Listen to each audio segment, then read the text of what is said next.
रावणाने जे केलं, तर असं म्हणूयात आपण की ते त्याच्या बहिणीच्या अपमानाचा बदला वगैरे तशा टाईपमध्ये ते करण्यासाठी केलं, किंवा त्याचा एक वेगळा पैलू तुमच्या पद्धतीने कसा मांडाल तुम्ही?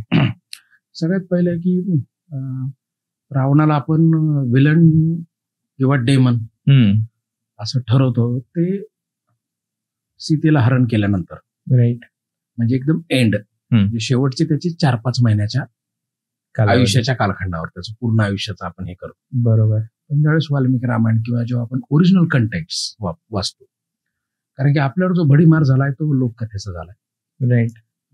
आपल्याला आपण घराच्या बाहेर गेलो तर प्रत्येक जण असा भेटतो आपल्याला तज्ञ की जो म्हणतो माझा रामायणावर अभ्यास आहे. Right right right. पण तो असतो रामानंद सागरच्या रामायणाचा, बरोबर, किंवा लोककथेतला. ओरिजिनल वाल्मिकी रामायणाचा कंटेंट जो आहे, कंटेंट तो आपण कोणीच वाचलेला नसतो, कोणाच्याच घरात रामायण नाही. मग मी ज्यावेळेस असा विचार केला पुस्तक लिहिताना की खरंच तो व्हिलन आहे. मग वाल्मिकी रामायणामध्ये त्याला शेवटला व्हिलन ठरवलं. त्याने 2 बलात्कार केलेत असं पण आहे. पण ह्या 2-3 गोष्टी जर सोडल्या तर त्याचं कौतुक पण खूप केलं वाल्मिकी रामायणमध्ये, सगळीकडेच केलं. बरोबर. म्हणजे तो सगळ्यात मोठा वेद पंडित होता, हे आजही सगळे मान्य करतात. बरोबर. त्याने पुस्तकं लिहिली होती, त्याने रावण संहिता लिहिली म्हणतात, ती त्याने लिहिलेली नाही, ती रावण संहिता नंतर झाली. त्याने कुमारतंत्र नावाचा एक ग्रंथ लिहिला जो गर्भसंस्कारावर आहे. ओके. आणि ते पहिले जगातले गर्भसंस्कार हे मेघनाथावर झालेत असं म्हणतात. ओके. तर तो ज्ञानाचा भुकेलेला होता. पण त्यासोबत त्यांनी रुद्रवीणा तर बनवलीच, पण शिव तांडव स्तोत्र बनवलं, जे की आज सर्वश्रुत आहे, आज सगळेजण वापरतात. बरोबर बरोबर. तो जर खरंच लोकांच्या माइंडमध्ये खलनायक असतात तर मग खलनायकाचं वापरायचं कशाला? बरोबर. तर तो सगळ्यात मोठा महादेवाचा भक्त असा म्हणतात. तर मी ज्यावेळेस पुस्तक लिहिताना असा विचार केला की रावण खरंच खलनायक होता का, तर त्यावेळेस मला एक गोष्ट कळाली की कुठलाही खलनायक हा कोणासाठी तरी नायक असतो. बरोबर. कुठलाही नायक हा कोणासाठी तरी खलनायक असतो. अगदी बरोबर. रामायण बघताना आपण भारतातून श्रीलंकेकडे बघतो, मी फक्त श्रीलंकेकडून भारताकडे बघतो. राईट. तुम्ही जर हा पॉडकास्ट एन्जॉय करत असाल आणि तुम्हाला असेच इंटरेस्टिंग टॉपिकवरचे पॉडकास्ट आवडत असतील तर चॅनलला सबस्क्राईब करायला विसरू नका. तुमच्या एक सबस्क्राईबने आम्हाला खूप मोटिवेशन मिळते. आजचे आपले गेस्ट आहेत शरद तांदळे सर. ते एक लेखक उद्योजक आहेत आणि त्यांची रावण ही कादंबरी खूप लोकप्रसिद्ध आहे. रावणावरचे कधी न ऐकलेले इंटरेस्टिंग फॅक्ट्स एन्जॉय करा आजच्या पॉडकास्टमध्ये. Enjoy the show.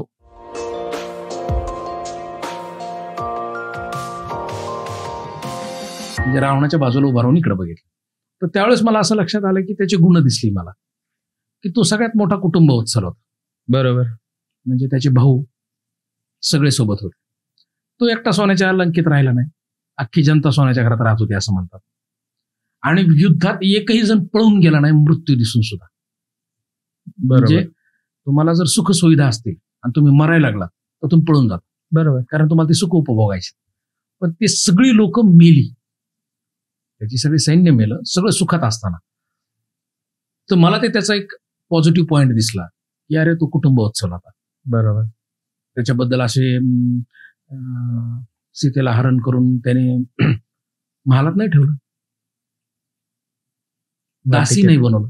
बरोबर. तो करू शकला. त्यांनी तिला अरण्यातलं वातावरण राहील असं अशोक वाटिकेत ठेवलं. बरोबर. आणि बरेच जण हे विसरून जातात की त्या अशोक वाटिकेच्या संरक्षणाची जबाबदारी त्यांनी त्याच्या बायकोवर दिली होती. त्याची हेड जी होती ती मंदोदरी होती. बरोबर. दुसरी हेड जी होती ती बिभीषणाची मुलगी होती, त्रिजाटा म्हणते ती. ओके. बिभीषणाची बायको तिच्या संरक्षणाला होती. आणि रावणाने लंकेत सीतेला आणल्यानंतर तो म्हणला की एकाही पुरुषाची हिच्यावर नजर पडली नाही पाहिजे, म्हणून अशोक वाटिकेमध्ये म्हणजे त्याला स्त्री हरण केलं म्हणून जे दुष्ट ठरवतं, पण त्या स्त्रीला त्याने ठेवलं कसं? बरोबर. म्हणजे सीता मातेला कुणाला बघूही दिलं नाही म्हणतात, सगळं संरक्षण ठेवलं. मला वाटतं तो जो लढा होता तो पॉलिटिकल होता. Right right right. बरोबर. पॉलिटिकल होता. म्हणजे त्या पॉलिटिकलमध्ये पहिल्याच दिवशी असं नव्हतं ठरलं की सीतेला घेऊन यायचं. बरं, असंही ठरलं नव्हतं की शूर्पणखेवर हल्ला झालाय, शूर्पणखेचं नाक आणि स्तन कापलेत असं म्हणतात. ओके. स्तन कापलं हे वाल्मिकी मध्ये सगळीकडेच आहे, कुठेही बघितलं तरी आहे, नाक स्तन सगळे कापले असं म्हणतात. तर ते कापल्यानंतर भावाला साहजिक राग येणे, कुठल्याही, बरोबर, रावण म्हणून नाही, कुठल्याही. अगदी बरोबर. तर तो राग त्याला आला आणि मला असं वाटतं की तो राग जो आहे तो पहिले शूर्पणखेलाच राग होता. म्हणजे त्यावेळेस शूर्पणखेत आणि रामात काही फार प्रेमाचे संबंध नव्हते. ओके, म्हणजे लंका सोन्याची, बरोबर, सगळे सुखसुविधा लंकेत. शूर्पणखा तिथून दंड करण्यात कशाला आली? बरोबर, का आली? सगळे सुख कुठे आहेत? लंकेमध्ये. बरोबर, बहीण आहे सखी. मग ती आली कशाला? मी ज्यावेळेस पुस्तक लिहित होतो रावण राजराक्षसांचा, त्यावेळेस मला हाच प्रश्न पडला की इतकी लंका सोन्याची, इतक्या सुखसुविधा असताना ती तिथं आली का? मग त्यावेळेस त्याचा उलगडा झाला की शूर्पणखेचं आधी एक लग्न झालेलं होतं. बर, तिच्या नवऱ्याचं नाव आहे विद्युतजीवा. ओके, तिचं लग्न झालेलं आहे आणि तिच्या नवऱ्याला मारतो रावण आधी. ओके, तिला राग येतो, माझ्या नवऱ्याला का मार? मी त्याची पण बॅकहँड स्टोरी शोधली की का मारलास. तर त्याचं कारण असं की त्या विद्युतजीवाने स्वतःच्या आईला मारलं होतं. ओके, विद्युतजीवाने राक्षस कुळातलेच आहेत सगळं. राक्षस कुळ असं कुळ नाहीच आहे मुळात. बर, समजून घ्यायचं पहिलं की राक्षस म्हणजे काय. वृत्ती कसं काय ठरवणार आपण शब्दावर? बर, ही ठरवले गेली. ओके, त्याचा अर्थ असा आहे, रक्ष इति राक्षसा. रक्ष इति राक्षसा असं स्पष्टपणे उल्लेख आहे, उपनिषदात आहे सगळीकडे. बरोबर, रक्ष इति राक्षसा म्हणजे जो रक्षण करतो तो राक्षस. मग रक्षण करणारा वाईट आहे का? नंतरच्या कालखंडात त्या शब्दाला वृत्ती समजून वाईट ठरवण्यात आलं. ओके, आजही पोलीस आपले वापरतात, सदरक्षण आहे, खलनेग्रण आहे. जो रक्षण करतो तो राक्षस, अशा अर्थाने तो राक्षस शब्द आहे. पण आज आपल्या डोक्यांमध्ये असं आलंय, राक्षस म्हणलं की अकराळ विकराळ. बरोबर, म्हणजे तो शब्द वाईट झाला. आणि दोन शब्द होते त्यावेळेस, एक यक्ष, म्हणजे त्याची एक वेगळी स्टोरी आहे, बॅक एंड स्टोरी, की आम्ही पाण्यापासून रक्षण करू, पाण्याचं रक्षण करू म्हणून राक्षस झाले. बरोबर, आणि पाण्याचं आम्ही पूजन करू म्हणून आम्ही यक्ष झालो. असं अशी दोघांची स्टोरी, यक्ष आणि रक्ष. तर राक्षस हा शब्द रावणाच्या आधीच्या, रामायणाच्या आधी कधीच कुठं वापरला गेलेला. ओके, हा शब्दच मुळात रावणाने अडॉप्ट केला. म्हणजे रावणानेच अडॉप्ट केला. त्याच्या आधी जे शब्द होते ते होते दैत्य, दानव, असुर. पहिला शब्द जो वापरला कुणी तो रावणाने. म्हणजे असं म्हणतात की रावणाचे आजोबा पौलस्य ऋषी होते. पुराणात असं म्हणलं की पौलस्यांचे जे वंशज आहेत ते राक्षस झाले आणि त्याच वंशात कुबेर होता, याचा सावत्र भाऊ. बरोबर, तो यक्ष झाला. कुबेर यक्ष, बरोबर, रावण रक्षण करणार.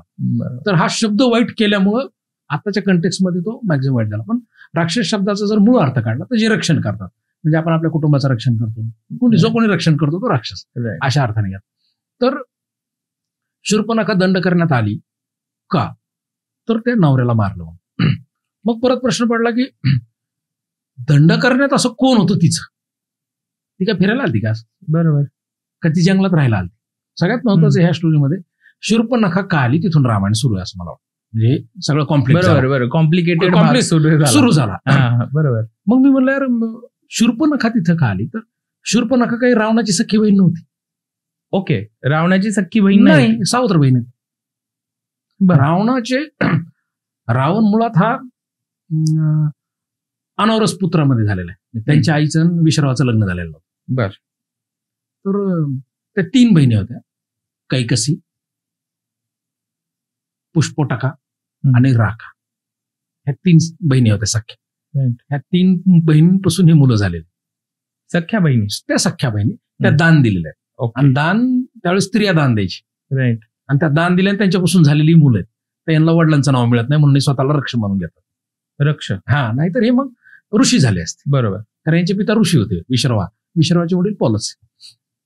तर ही समजून घ्यायला पाहिजे की शूर्पणखा मग तिथं कोणाकडे आली होती? मग तिथं मला कळलं तिचे 2 सख्खे भाऊ होते. एकाचं नाव होतं खर, एकाचं नाव होतं दूषण. खर आणि दूषण ह्यांचं राज्य होतं इथं दंड करण्यात. ओके. आणि यांच्या राज्यात ती म्हणली तू माझ्या नवऱ्याला मारलंस. ती चिडून तिथे गेलेली सख्या भावांकडे. आणि सख्खे भाऊ रावणाचे हे सेनानायक होते, हे राज्य सांभाळणारे. म्हणजे जसं एक पदवी दिली जाते तशा टाईप मध्ये ह्यांना इकडे राज्य इकडचं तुम्ही सांभाळा, तुम्ही इकडचं सांभाळा, ही बॉर्डर आहे आपली, इथून खाली आपलं राज्य, ही बॉर्डर सांभाळायला मनसबदारी देतो. मग ती सख्या भावाकडे आली आणि तिथं फिरता फिरता तिला हे दोघं जण दिसले, राम आणि लक्ष्मण दिसले. ते दिसल्यावर तिचा नवरा मारलेला होता, तिला अजून विवाहाची अपेक्षा होती. बरोबर. राम तिला आवडला, मग ती गेली विचारायला, अशी स्टोरी आहे ना. बरोबर. मला तुझ्यासोबत लग्न करायचं. राम म्हणतात मी ऑलरेडी मॅरिड आहे, तू लक्ष्मणाकडे बघ. राईट. असंच आहे उल्लेख. ही लक्ष्मणाकडे भोळी ना, कारण की डिप्रेस्ड, टोटल डिप्रेस्ड. लक्ष्मणाला राग येतो तिचा, मग तो तिचं नाक आणि स्तन कापतो, असे नाक आणि स्तन असं काहीतरी कापतो. त्या मोमेंटला असं काहीतरी आपण जे सगळ्यांनी जे पाहिलेलं आहे त्या दृष्टिकोनातून मी विचारतो की आपण असं बघितलंय की ती रामाला विचारते मला तू आवडतो, त्याच्यानंतर त्यांना तिला कळतं की सीता आहे आणि मग ती सीतेकडे अटॅक करायला जाते. आणि सीतेकडे अटॅक करायला कधी गेली असती जर ती, म्हणजे मला असं वाटतं, मी खूप रेफरन्सेस, खूप रामायण वेगवेगळे, मुळात रामायणच 200. राईट. कोणाला खरं मानायचं हा लय मोठा प्रश्न आहे.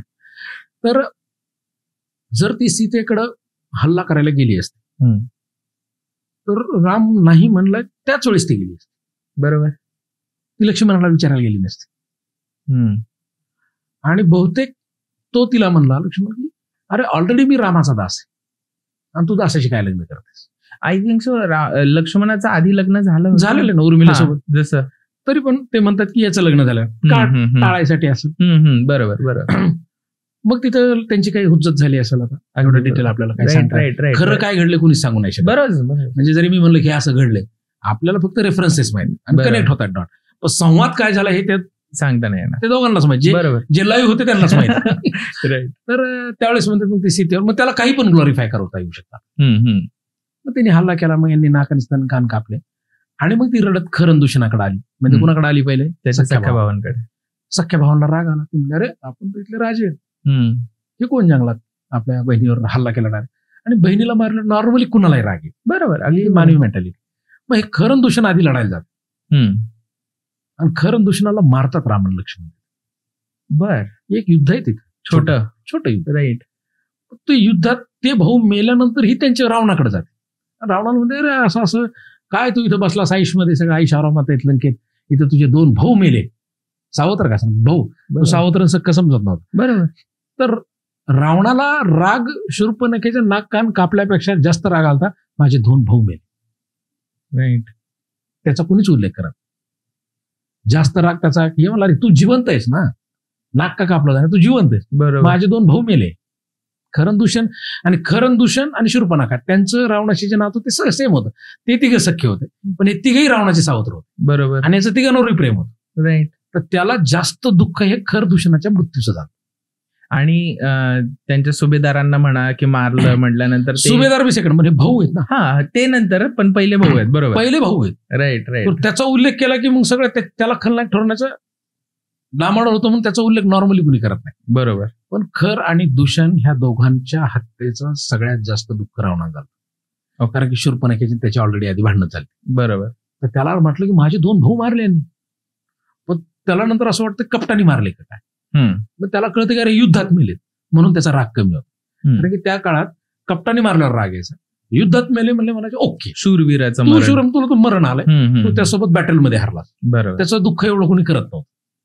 मग ती शूर्पणखा म्हणते माझ्यावर अन्याय झाला, माझा नवरा मारलास, तुझे 2 भाऊ मेले, तरी तू काहीच कसं करीनास.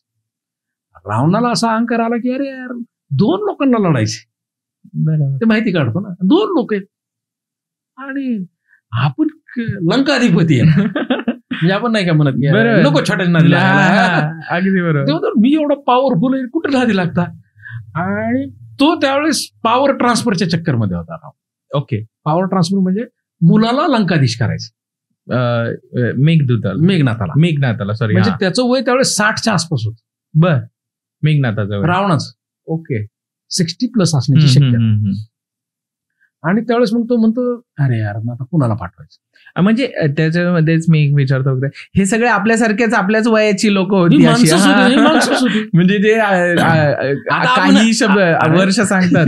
कॉमेडी तुला सांग का, एक खतरनाक सायंटिस्ट आहे ज्यांचा म्हणजे त्यांच्या सायंटिस्ट त्यांचे PhD आहेत 5 point. Right. I am very happy की ते फार ब्रिलियंट आहेत. म्हणजे ते चार्ल्स डार्विनवर सुद्धा 1 तास बोलते. आणि जटायू बोलतो पक्षी हे ते मान्य करतात. हे कॉन्ट्रडिक्टरी आहे ना. राईट.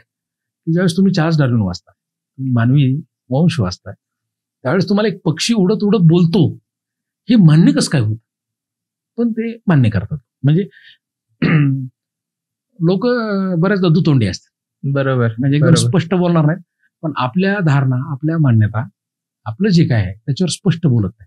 बरोबर. आणि वैज्ञानिक बोलायला लागल्यावर मग क्लिअर बोलणार. तर मी फक्त ते टाळलं. मी म्हणलं हे खरं का हे खरं, वैज्ञानिक बघायचे का हे बघायचे. कारण की जर तुम्ही त्या भाकड कथेने रामायण ऐकलं तर तुम्हाला त्यातून काही शिकता येणार नाही. बरोबर. तुम्ही स्पष्ट डोळ्यांनी पाहिलं त्यातून शिकण्यासारखं खूप काही आहे. खूप काही.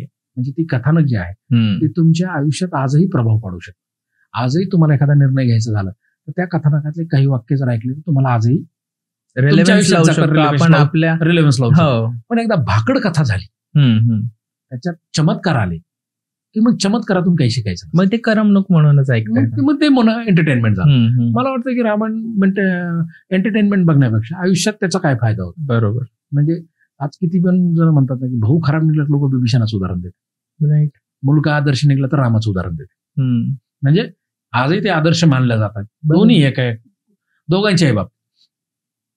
म्हणजे तुम्ही फार ज्ञानी येतो, तुम्हाला अहंकार आला तर रावणाचे हाल होतील असं आज बोलता बोलता लोक वापरतात. बरोबर. तर राम आणि रावण यांच्यातलं युद्ध मला असं नाही वाटत की ते काही प्रिज्युडाइज होतं. ते हळूहळू हळूहळू वाढलेलं आहे. आणि तो हरल्यामुळं विजेत्यांनी त्याला डेमन ठरवण्यासाठी प्रयत्न केले. बरोबर. बऱ्याच जणांना तर असं वाटतं की रावण काय पाकिस्तानी आहे, इथपर्यंत लोक त्याच्यावर टीका करतात, किंवा तो लंकेचा आहे म्हणजे भारताचा नाही. पण आता ह्या बाळांना कसं सांगावं की ह्यावेळेस ते भारतीय उपखंड होता. राईट. एक जण मला बोलताना म्हणला होता, अरे सर रावण लंकेतला आहे. म्हणलं तुला कोणी सांगितलं लंकेतला? नाही म्हणला ते लंकेचा आपला काय संबंध. म्हणजे आजच्या भूगोलानुसार तुम्ही त्यांना शत्रू नाही ठरवू नाही शकत. त्यावेळेस लंका सुद्धा भारतीय उपखंडाचा भाग होता. बरोबर. आणि रावणाचा जन्मच मुळात दिल्लीजवळ झालेला आहे. मी त्या आश्रमात जाऊन आलो. अच्छा. दिल्लीजवळ बिसरक नावाचं गाव आहे. आता दिल्लीला साहित्य संमेलन होतं तर मी त्या मंदिरात जाऊन आलो. मी तिथल्या पुजाऱ्यांना भेटलो. ते म्हणले पॉलसचा आश्रम होता, हा विश्रावाचा आश्रम होता, रावणाचा इथे जन्म झालेला.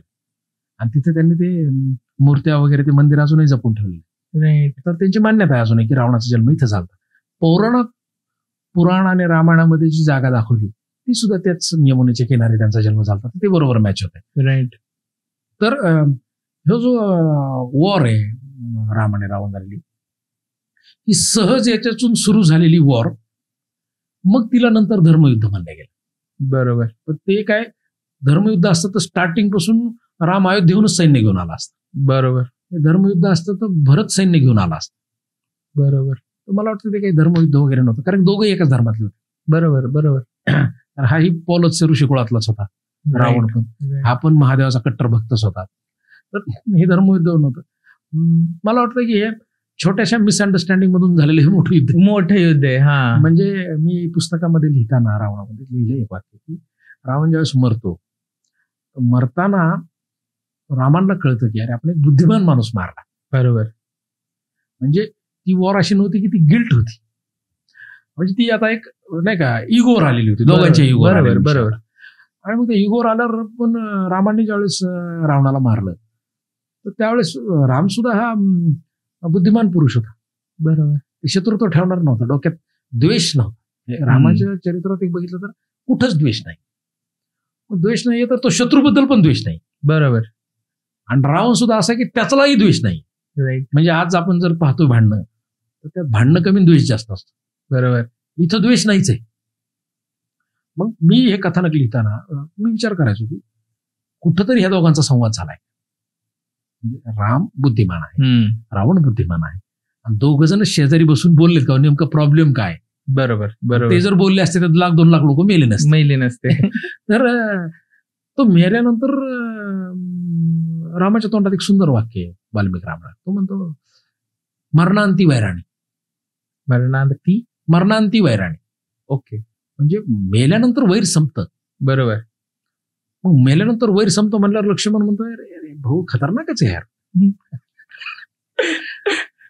राम त्याला पुढे म्हणतो, लक्ष्मणात जा म्हणतो, त्याच्या पाया पड. कोणाच्या पाया पड? रावणाच्या. शत्रूच्या. आपण ज्ञानाचा स्त्रोत मारलाय म्हणतो, सगळ्यात बुद्धिमान माणूस मारलाय. युद्ध ठीक आहे, आपल्यातलं कॉन्फ्लिक्ट ठीक आहे, पण मरण्याच्या आधी जाऊन त्याला कडून काही ज्ञान घेता आलं तर बघ. प्राण सोडण्याच्या आधी हे किती मोठा विषय. बापरे. आणि लक्ष्मण चाचरतो जरा, पण भावाचा आदेश म्हणल्यावर तो म्हणतो ठीक आहे, गरजेचं आहे. तो जातो वरात. रावण त्याला बघतो त्यावेळेस रावणाला लय राग येतो. तो म्हणतो अरे तू शत्रू माझ्या पोराला मारलं, मेघनाथाला मारलं, बरोबर, मुलाला मारल्यावर राग येणारच बापाला, तरी तो कंट्रोल करतो तिथे. आणि तिथं लक्ष्मण त्याला म्हणतो माझे भाऊ राम म्हणले जगातला बुद्धिमान तुम्ही आहात, सर्वात ज्ञानी पंडित तुम्ही आहात, तर आम्हाला क्षमा करा, शेवटी हे युद्ध होतं. पण माझा भाऊ म्हणला की काही ज्ञान घेता येते बघ. आणि त्यावेळेस रावण त्याला ज्ञान देतो मारण्याच्या. आणि मग तो म्हणतो परत येतो, आधी नाही देत. लक्ष्मण परत येतो, तर तो म्हणतो अरे ते रावण लयच अहंकारी आहे म्हणतो, ते काही बोला ना म्हणतो. ते म्हणतो अरे तू कुठं उभा होता? म्हणलं शेजारी. म्हणला तुला शिष्य व्हायचंय ना, शिष्याने कुठं उभं राहायचं असतं? चरणाजवळ. मग परत लक्ष्मण जातो, चरणाजवळ जातो. त्यावेळेस मग तो असं म्हणलंय की गवताचं तर्पण म्हणजे असं त्यावेळेस शिष्यत्व घेण्यासाठी असं अंगठीसारखं गवताचं करून लावायचं. तर ते तर्पण लावलं आणि मग रावण सांगायला, मग त्याला काय नॉलेज दिलं असेल. बरोबर. त्यावेळेस लक्ष्मण कन्फ्युज होतो, हे दोन बुद्धिमान पुरुषांच्या मध्ये मी अडकलो. त्याला कळलं ना, कन्फ्युज ना, एक शत्रू हे आपल्या वहिनीला घेऊन आलाय, बरोबर, हरण केलंय, आणि हे राम ते पण माफ करायला लागलाय. इव्हन अंत्यसंस्कार सुद्धा बिभीषण नाही म्हणत होता, रामाने करायला लावले. बर, करायला लावले. ते म्हणला तू पागल आहेस, तुझा भाऊ आहे आणि तो ज्ञानी आहे, त्याच्या नियमानुसार अंत्यसंस्कार झाले पाहिजे. बरोबर, असंच नाही ठेवणार. आणि मग बिभीषण ते अंत्यसंस्कार करतो रावणाचे. आता जर प्रभू रामचंद्र लास्टला म्हणले की मरणांती वैराणी, परत त्याचे अंत्यसंस्कार करून घेतले, तिथे उपस्थित आहे. बरोबर. तर त्या माणसाला आता आठवून जाणारे मला काय म्हणलं पाहिजे? आपण प्रभू रामचंद्राला दैवत म्हणतो, आदेश म्हणतो, जे कोणी आदेश मानतो, रावण दहन करणार आदेशच ना. रामचंद्रांनीच सांगितलं मरणांती वैराणी, मृत्यू संपल्यावर वैर संपलं. बरोबर. मग आज आठवून जाण्याला विकृती म्हणायचं का काय म्हणायचं? राईट, ही सरळ आहे. आपण ह्याला असं म्हणू शकतो का की असं आता जे लोकांचे दृष्टिकोन आहेत, माझा पुढचा प्रश्न, अरे लोक मी रावणावर बोलायलो ना तर मलाही शत्रू समजतात. नाही, माझा दृष्टिकोन असा आहे या बाबतीत की मान्य आहे की काही चुका घडतात एका माणसाच्या. मी आणि पुस्तक लिहिताना सुद्धा किंवा अभ्यास करताना मला बरेच जण म्हणले रावणास तुम्ही उदात्तीकरण करताय. नाही, जे आहे ते मांडलंय मी. बरोबर, मी काही माझ्या मनाच नाही आणला. आता 1,00,000-1,50,000 कॉप्या विकल्या, एक पण बोळ त्यातली कुणी मला क्रिटिसाइज नाही केलेला. राईट, अगदी बरोबर, की हे चुकीचं लिहिलंय म्हणून. बरोबर, कारण की आपण त्यांना ग्लोरिफाय पण करत नाही आणि जसे आहेत तसे आहेत. बरोबर, त्याला रेफरन्स आहे. राईट, उगाच ग्लोरिफाय हिरो पण नाही केलं आणि ग्लोरिफाय खलनायक पण. राईट, जसं आहे वाटलं. आणि संवाद पण मॅक्झिमम असे झालेले असू शकतात ह्या कादंबरी. राईट.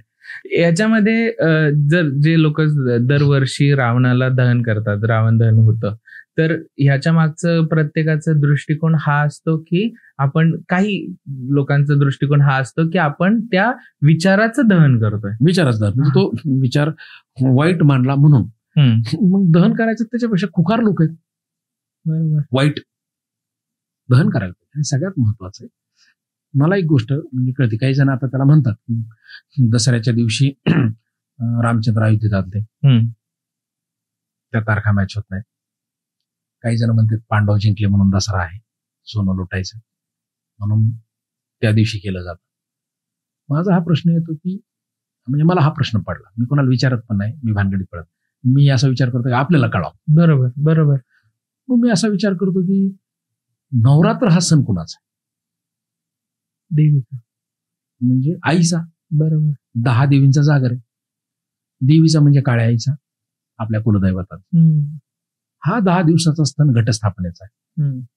ह्या घटस्थापनेत राम आणि रावण यांचा काय संबंध? संबंधच नाही. बरोबर, काहीच संबंध नाही, कारण हे आईचा सण आहे. आणि ही जी रावण दहन करतात, ही महाराष्ट्रात जी करतात, हे सगळे देवीच्या दारात करतात. बर, म्हणजे आमच्या बीडला खंडेश्वरी, तिथे रावण दहन. औरंगाबादला मी राहिलो, संभाजीनगरला आता, तिथे कर्णपुरा म्हणून देवी तिच्या दारात करते. अरे आईचं आणि ह्यांचं काय बरं, आईला कुणाचंच मुलगा जळालेला आवडणार नाही.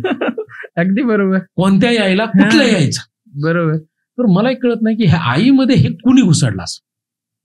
म्हणजे जर रावण दहन करायचं, मी म्हणत नाही दहन करा नाही करा, ज्याची त्याची वृत्ती, ज्याची त्याची आराधना, ज्याची त्याची साधना, ज्याची त्याची मान्यता.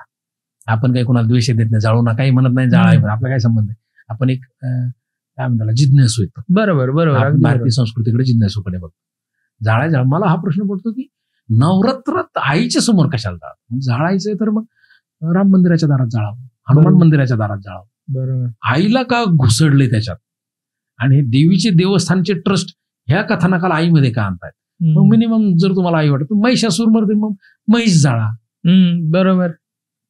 की जे देवींनी मारलेत लोक त्यांना जाळा. हे रामायण का घुसवत आहे मध्ये? महाराष्ट्रातले सगळे देवींचे देवस्थान हा सण का करतात? म्हणजे आईला विद्रुपपणा आवडल का? हा प्रश्न त्यांनी विचारावा स्वतः. की आपली आई आहे, म्हणजे माझं कुलदैवत येडाई, माझ्या कुलदैवताच्या दारात कुठलाही विध्वंस मला आवडणार नाही. बरं असा विध्वंस की जो प्रभूच्या रामचंद्राने नाकारलाय. बरोबर. तेच म्हणलेत मरणांती वैराणी, तो तुम्ही आईच्या दारात करताय. मग तुम्ही रामाचं सांगितलं ते ऐकत नाही, पण आईचा काय संबंध? हनुमानाच्या दारात जाळा, राम मंदिराच्या दारात रावण दहन करा, देवीच्या दारात कुठून आलं हे लय मोठा प्रश्न. कुठेतरी हिस्टॉरियन्स म्हणूयात किंवा जे इतिहासकार आहेत यांच्यामधलं मिसअंडरस्टँडिंग होऊ शकतं. मिसअंडरस्टँडिंग म्हणण्यापेक्षा आपला समाज जवळपास नाही का एखादी गोष्ट सांगितली की तिला खरं मानून मेंढ्यासारखा चालणारा समाज, आणि त्याला मॅनिप्युलेशन हा शब्द. राईट. गँग ऑफ मॅनिप्युलेशन आहे. तुम्ही आता नाही म्हणतात पोलरायझेशन करा, मॅनिप्युलेशन करा, तुम्ही नॅरेटिव्ह सेट करताय, नॅरेटिव्ह करा. आता बघ ना, नॅरेटिव्ह 20-30 वर्षापूर्वी नॅरेटिव्ह असंच तयार व्हायचं. आता नॅरेटिव्ह तयार करणाऱ्या कंपन्या आहेत. बरोबर. म्हणजे ज्या कंपन्या पॉलिटिकल पार्टीला त्यांना सांगतात आम्ही नॅरेटिव्ह सेट करून देऊ, आम्हाला एवढे पैसे पाहिजे. राईट. आणि मग सोशल मीडियावर तसे ट्रोलर तयार केले जातात, तसं नॅरेशन तयार केलं जातं. म्हणजे हा नॅरेशन तयार करणं हे आत्मभानातून किंवा सामाजिक याच्यातून नाही आलं, हे तयार करणारी गँग आहे. पहिले बहुतेक ते फ्री करत होती. बरोबर. आता त्याची कमर्शियल अँगल आलाय, त्याला PR म्हणतात. असं काहीतरी झालं असं. राईट. अगदी बरोबर. पण हे जे तुम्ही म्हणताय ना, जो आता खूप एक महत्वाचा मुद्दा हा आहे की जे नरेशन सेट करतात ह्याच्यानी जो समाज, जो काय म्हणूयात आपण, एक विश्वास टाकतो एखाद्या व्यक्तीवरती किंवा एखाद्या गोष्टीवरती, त्याचं प्रॉपर पद्धतीमध्ये मॅनिप्युलेशन करून जे नरेटिव्ह सेट करतायत त्यांचा वैयक्तिक फायदा हे करून घेतात. नरेशन सेटच मुळात त्यासाठी असतं. राईट. म्हणजे ते तुमचं सामाजिक नॅरेशन असेल, तुमचं ते धार्मिक नॅरेशन असेल, किंवा तुमचं ते राजकीय नॅरेशन असेल, तर हे आज चालूच आहे ना. आज आपण सगळे डोळ्याने पाहतो ना. म्हणजे जे लोक, तुम्ही आता युट्यूबवर आहात, सोशल मीडियावर आहात, तुम्ही 5-50 पोस्ट पाहिले तुम्हाला कळते कोणत्या रोडने नॅरेशन चाललंय. बरोबर. आपल्याला ते कळायला लागलं. राईट. आपल्याला 30 वर्षापूर्वी आपल्या वडिलांना कळत नव्हतं की नॅरेशन आहे. ते असं आहे का, ठीक आहे असं असेल बाबा, असं. पण आपण आता सगळ्याला नाही कळत. तुमच्यासारख्यांना आपल्या नवीन यंग पिढीला कळायला लागलंय. बरोबर. सेटिंग आहे, हे नॅरेशन आहे, ही आयडिया आहे, हे डावपेच आहेत, आपण सहज ओळखून कळून जातात. तर आता ती सोशल मीडिया मास लेवलला न्यूज तुमच्यापर्यंत येतात म्हणून तुम्ही सॅग्रिगेट करू शकता. पहिले ज्ञानाचा स्रोतच मिनिमम होता, एक तर कोणतरी सांगायचं किंवा पुस्तकं. राईट. आता पुस्तकाच्या पुढे आलो आपण ज्ञानाच्या बाबतीत. ह्याच्यामध्येच आहे ना, मी फक्त एक माझी बाजू म्हणेल की हे भारताचे जे सेक्शन्स आहेत ना, म्हणजे जसं आपण म्हणूयात अर्बन ह्याच्यामध्ये, रूरल ह्याच्यामध्ये, तर कधी कधी आपल्याला जरी कळत असेल तरी आपण त्या पदावरती नाहीयेत किंवा त्या ह्याच्यावरती नाहीयेत की ज्यांच्यासाठी ज्यांना भुरळ पाडली जाते त्यांना काही समजू शकू. नाही. सगळ्यात वाईट काय, आपण त्या पॉवरमध्ये नाहीयेत. नंतर आपल्याला असं वाटतं, एक मिनिट कारण आपलं आपल्याला असं वाटतं आपलं चांगलं चाललंय. बरोबर. आपलं व्यवस्थित चाललंय आणि टोळधाड आहे ना. ती टोळधाड नॅरेशनच्या वॉरमध्ये तुम्ही जर पडलात खरं खोटं, तर त्यांच्याकडे टोळधाड तयार आहे आणि ती विचारांच्या कुठल्याही बाजूने, म्हणजे उजव्या डाव्या सगळ्या बाजूंच्या. राईट. असं टोळधाड एकाची नाही, कारण की सगळ्यांनी त्यांची वॉर कॅम्पेन तयार केली. बरोबर. मग ही टोळधाड जो मध्ये, म्हणजे आता बघ ना, आता मी राहणार बोलतो, बघणाराचा तुझा व्हिडिओ बघणार जो कोणी बघत, त्याचा पहिला अँगल हा असेल, हा कोण आहे. बरोबर. याची कास्ट होती. बघणाऱ्याच्या डोळ्यात दुसरा येणार, हा कुठून आला, शहरी आहे का ग्रामीण. तिसरा येणार, अरे याचे पॉलिटिकल व्ह्यूज काय असते, हा उजवा आहे का डावा आहे. राईट. लगेच चौथा विषय येणार, अरे हा का बाहेरचा आहे. अरे पाचवा येणार, अरे मग हा काय बंडखोर आहे का. म्हणजे लोकांचा मेंदू आधी याच्यावर विचार करणार, जो काय बोलतोय त्याच्यावर आपण विचार केला पाहिजे का, नाही, पहिले याला आधी नेकेड बघू. Right right. आणि हे जे तयार झाले हे सोशल मीडियावरून स्ट्रॉंगली केले झालेलं नॅरेटिव्ह आणि मास पोलरायझेशन, की तुम्ही आज आपण कुठल्याही माणसाला व्यक्ती म्हणून बघत नाही, भारतीय नागरिक म्हणून बघत नाही, आपण तू कोणत्या पक्षाचाच याच्यानेच आधी बघतो. बरोबर बरोबर. आणि हा बदल झाला गेल्या 20-25 वर्षात. राईट. तुम्ही माणूस म्हणजे तू वोटर आहेस का, नाही तू वोटर नाही, तू आधी कोण आहेस, बोललास म्हणजे तू कोणतरी आहेस. म्हणजे इथं नागरिकांना बोलायचा अधिकार नाही, जर तो बोलला तर त्याला एका गटात टाकलं जातं. राईट. आपण थोडस परत रावणावरती येऊयात. मगाशी कुबेराचा उल्लेख झाला. जर रावणाचे वंश म्हटले तर खूप गिचमिट काला होऊन दिसतो आपल्या सगळ्यांना.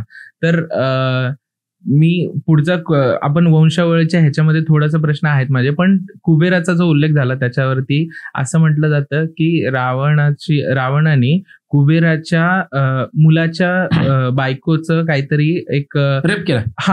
हा राईट, तशा पद्धतीने. तर त्यामुळे भविष्यामध्ये ज्यावेळेस त्याला सीतेचं हरण करतो तो, त्यावेळेस त्याला सीतेवरती कुठल्याही प्रकारचं गैरवर्तन सीतेसोबत करता येत नाही, असं काहीतरी श्राप कुबेराच्या मुलांनी का कुबेराने त्याला दिलेला असतो. तर हे आता एक साधी गोष्ट आहे, कुबेराच्या मुलाचं नाव आहे नलकुबेर. ओके. त्याची तेवढी पात्रता आहे का कोणाला शाप द्यायची. बरोबर. शाप कोण देऊ शकतो, जो लयच त्यात सात्विक पाहिजे लास्ट. बरोबर. वैदिक शाप ऋषी द्यायची. बरोबर. नलकुबेर ऋषी होता का, नाही, ते व्यापारी होते. कुबेर ते कोण होते, व्यापारी. सगळ्यात महत्वाचं परत म्हणतो मी की ज्यावेळेस तुम्ही आपल्या कथानकाकडे ऑथेंटिकेशन म्हणून बघता, तर शाप नावाचा प्रकार नसतो. बर. कोणीच कोणाला शाप नाही देऊ शकत. बरोबर. शाप लागूच होत नाही. मॅक्झिमम एवढं होऊ शकतं, आपण म्हणतो तळतळाट लागेल. बरोबर. तळतळाट म्हणजे त्याचं कसंही वाईट होईल बाबा, पण शाप नाही देऊ शकत. अरे चला तुझं असं एवढा भारी तत्वज्ञानी सात्विक होता, तिथंच जाळायचं होतं ना रावणाला. हा बरोबर. तिथंच मर ना तू, परत तू हात नाही लावू शकणार. हे म्हणजे किती कॉमेडी. Right right right. तुझा आता रेप केला, आताच मारून टाकणार, भस्म कर ना. बरोबर. नंतरच कशाला जीवन ठेवलंस त्याला.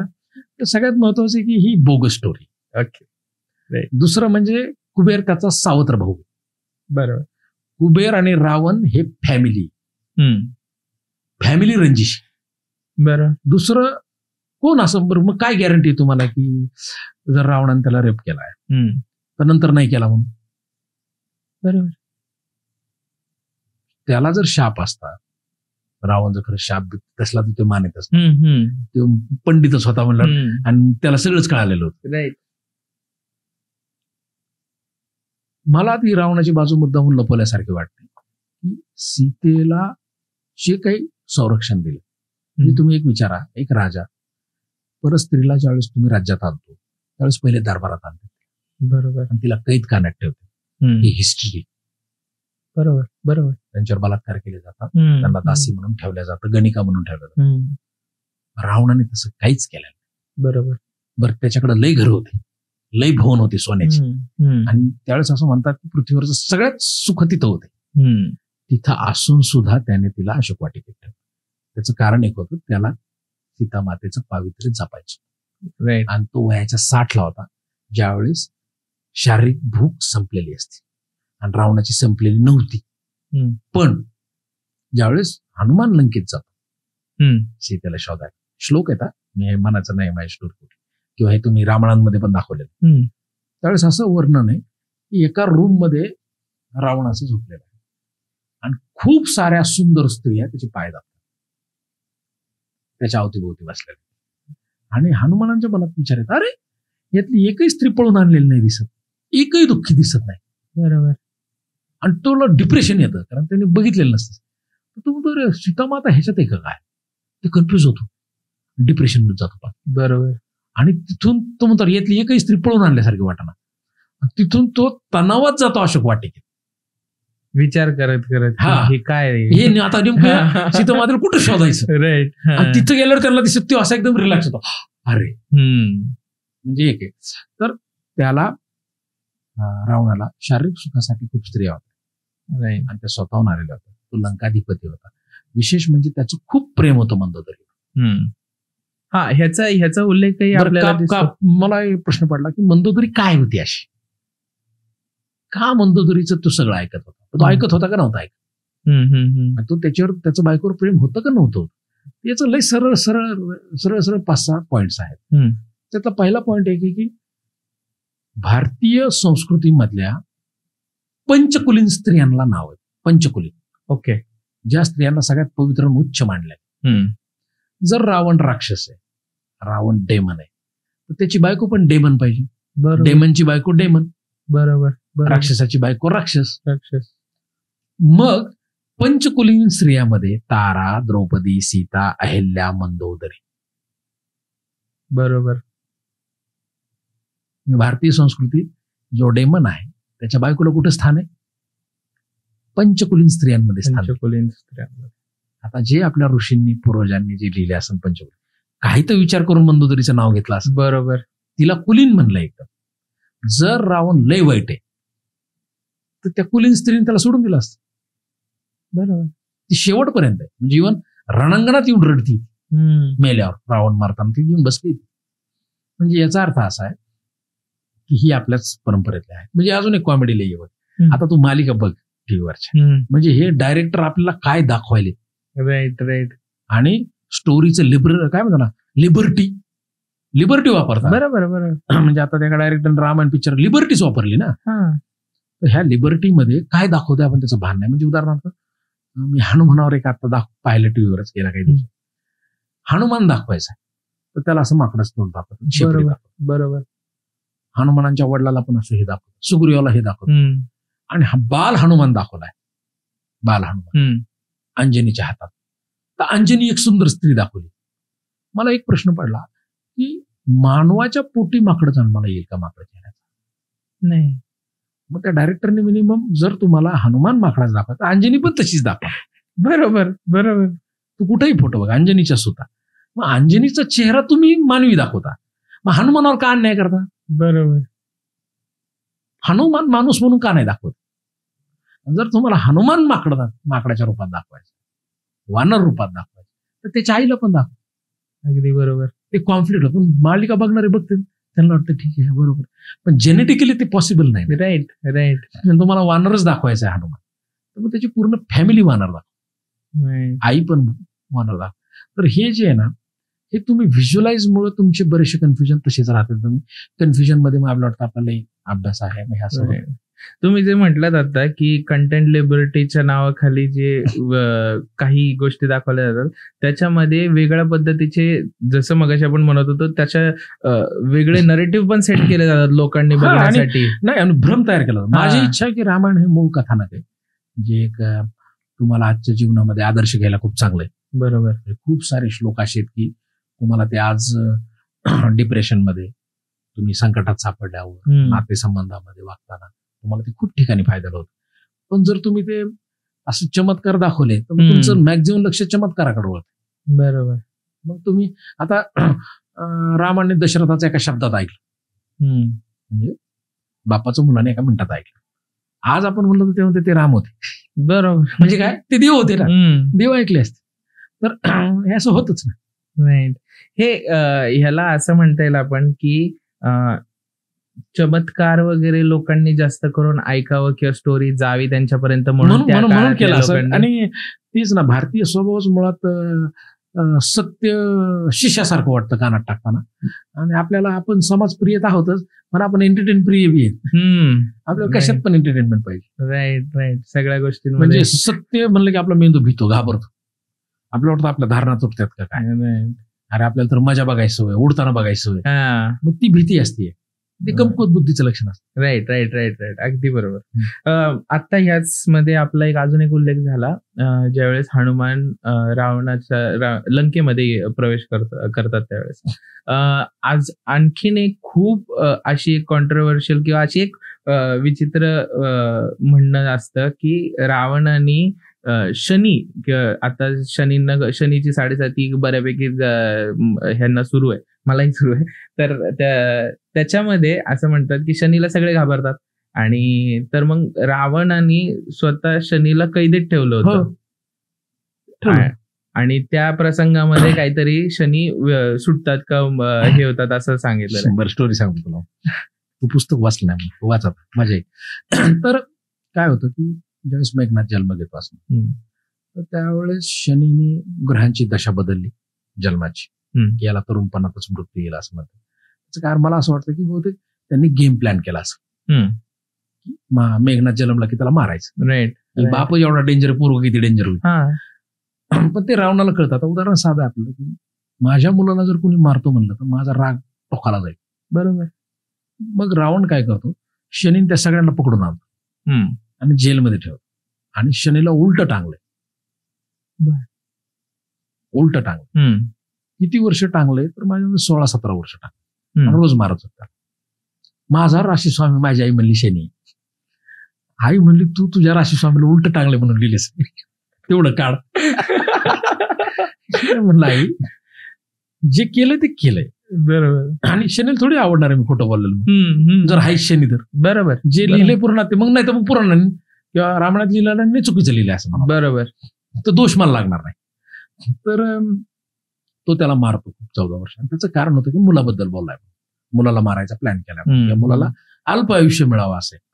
मग तो त्याला टांगतो, उलट टांगतो, आणि मग हनुमान जाते लंकेत, लंका दहन, सगळी घरं बिरं जळतात, सगळे लोक मरतात बरेचसे, आणि त्या लंका दहनामध्ये ज्या जेलमध्ये शनी असतो त्या जेलला पण आग लागते. तिथं मग हनुमान पळत असतो आग लागताना, शेपटले, त्याचं लक्षात येतं, त्याचं लक्ष येतं कारागृहाकडं, त्याला दिसणार इथं शनी बरोबर उलटा टांगलेला आहे आणि भाजायला लागलाय. हनुमान बघतो, म्हणतो तुला कोणी आणलंय, ते म्हणतो त्या रावणाने मला पकडून आणलंय दादा. ते हनुमानाला दया येते, तो त्या रूम मध्ये जातो, त्याला सोडतो, त्याला बाहेर घेऊन येतो. बाहेर आला तर काय होतं, हनुमान म्हणतो तुझं तू पळून जा, लंका पेटली सगळी, माझं मी पळायला लागलो. शनी म्हणतो अरे मी कुठं पळू, शनी पूर्ण जळालेला असतो, आगेने लाल, त्याच्या अंगाची आग होत असते. हनुमानाला 2 मिनिटात काय करावं कळतच नाही. आपण नाही का आता जखम जो पळाला आपल्याला, आपण तेल लावतो, बरोबर. हनुमान काय करतो, तिथलं तेलाचं एक पीप घेतो त्याच्या अंगावर टाकतो की त्याचा दाह कमी हो, त्या आगीत जळाल्यामुळे. मग तो काळा निळा झाला असं म्हणतात. ते शनी काळा निळा होतो, तर हनुमान त्याच्यावर तेल टाकतो, मग त्याचा दाह जरा कमी होतो. म्हणून आजही शनी मागा लागला तर हनुमानाला करा, कारण की हनुमानाच्या उपकारात आहे शनी, बरोबर. म्हणून जर तुम्हाला शनी मागा लागला तर हनुमानाच्या पाया पडलं तर शनी काही करत नाही, कारण त्याचा जीव वाचवलाय, त्याला कैदेतून बाहेर काढलं. ती एक स्टोरी आहे. म्हणून आज आपण शनिवारी मारुतीच्या मंदिरात जाताना ते शनिवारी, त्यावेळेस तिथं जो शनी असतो तो काळा आहे सगळा, बरोबर, तो जळालेला आहे. आणि आज आपण जे तेल टाकतो शनिवार, तो दाह कमी व्हावा तुझा म्हणून तेल टाकतो. Right right right right. आज तेल टाकायचं काहीच कारण नाही, जळाला 5000-6000 वर्ष, पण आजही आपण तेल टाकतो. ते तेल टाकायचं कारण ते, बरोबर. आणि सगळीकडे मॅक्झिमम ठिकाणी शनी दगड स्वरूपात असतो, की असं म्हणतात की जळून तो काळा निळा दगड झाला होता, म्हणून ते दगडालाच तेल टाकतात. शनी आणि हनुमानाचं हे रिलेशन लंकेत घडलेलं, बरोबर बरोबर बरोबर. त्यासोबत आता रावण संहिता, जसं तुम्ही म्हटले मगाशी की रावण संहिता अशी खूप ग्रंथ रावणाने लिहिलेले आहेत. ज्या वेळेस आपण रावणाकडे फक्त ह्या बाकीच्या सगळ्या गोष्टी बाजूला ठेवल्या तर त्याला स्कॉलर म्हणून तो असा त्याची किती पॅरामीटर्स कसे असतील, ते पॅरामीटर्स मी विचारले. म्हणजे काशीमधले काही विद्वान भेटले तुम्हाला, तर त्यावेळेस ते म्हणले की आम्ही ज्या पूजा करतो, महादेवाचा अभिषेक करतो, त्या काही ज्या पूजा होतात आणि जे मंत्र म्हणले जातात, त्या पदांचं उपपदामध्ये कन्व्हर्जन रावणाने केलेलं, फक्त आम्ही त्याचं नाव घेत नाही. बर. रावण हा दशग्रंथी ब्राह्मण होता आणि आम्ही सगळे दशग्रंथी. जेवढे दशग्रंथी ब्राह्मण आहेत आता, म्हणजे दशग्रंथी म्हणजे ज्यांना वेद तोंडपाठ आहेत, म्हणजे वेदलिखित स्वरूपात आणण्यापेक्षा ती मौखिक आलेली तोंडपाठ आहे. बरोबर. ती सगळी लोक रावणाला मानतात. आणि मग मी विचार केला काय काय वापरलं जातं. मग कुमारतंत्र नावाचा ग्रंथ आहे, बर, तो अवेलेबल आहे. रावण संहितेत काही ज्योतिषशास्त्राविषयी लिहिलेलं आहे, आयुर्वेदासाठी लिहिलं, म्हणजे बैलाचं मांस खाऊ नये हे बळीने सांगितलं, हे रावणाने सांगितलं. त्यांनी लिहिलंय ते की कोणत्या वेळेस काय खावं, काय खाऊ नये, कोणत्या औषधी, असं बरं. आज बरेच जण मार्केटमध्ये रावण संहिता आहे, पण ती ऑथेंटिक नाही. बर, ओके. म्हणजे ती मला पण वाटतं ती पण घुसडलेली, काढलेली, मॅनिप्युलेट झाली. ओरिजिनल कुठेतरी राजस्थानमध्ये एका माणसाकडे आहे म्हणतात, परंपरेने आलेली. ओके. तर त्यांनी रावण संहिता लिहिली. कुमारतंत्र तर अवेलेबल आहे, बरेचसे श्लोक अवेलेबल आहे. शिवतांडव स्तोत्र सुद्धा आहे. आणि राजस्थानमध्ये जी वाजवल्या जाते, आपण राजस्थानी लोक वाळवंटात वाजवताना ती पाहतो, ते 1 का 2 तारीचा त्याला रावण हत्ता बनतो. रावण हत्ता, त्या इन्स्ट्रुमेंटचं नावच रावण हत्ता. ओके. ते जे इन्स्ट्रुमेंट आहे ते सुद्धा रावणाने बनवलेले. तर रावण हा निर्मिती करणारा होता, ज्या वस्तू आपण आजही बऱ्याचशा वापरतो. बऱ्याचशा गोष्टी मला अशा सापडल्या की हे पण आहे, रुद्रवीणा आहे, किंवा तिला तर रावण हत्ता बनते. शिवतांडव स्तोत्र सर्व प्रचलितच आहे त्याचं. आणि त्याच्या एवढा महादेवाचा मोठा भक्त नव्हता असंही म्हणतात. बरोबर. तो खरंच तो डिमन असतो, तो महादेवानेच मारला असता. बरोबर. तेव्हाचा डिमन मर. Right right. तो म्हणजे कसं होतं की उगच म्हणण्यात बी लोकांना मजा. बरोबर.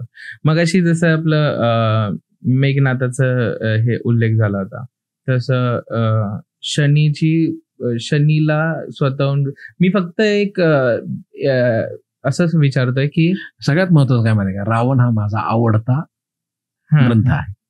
त्यात तुम्हाला कुठूनही काही विचार, मला तोंडपाठ. राईट. नाही, मी माझं फ्रेम असा करतोय क्वेश्चनला, कारण की कसं आहे की हे चुकीचं पण वाटलं नाही पाहिजे विचारताना. पण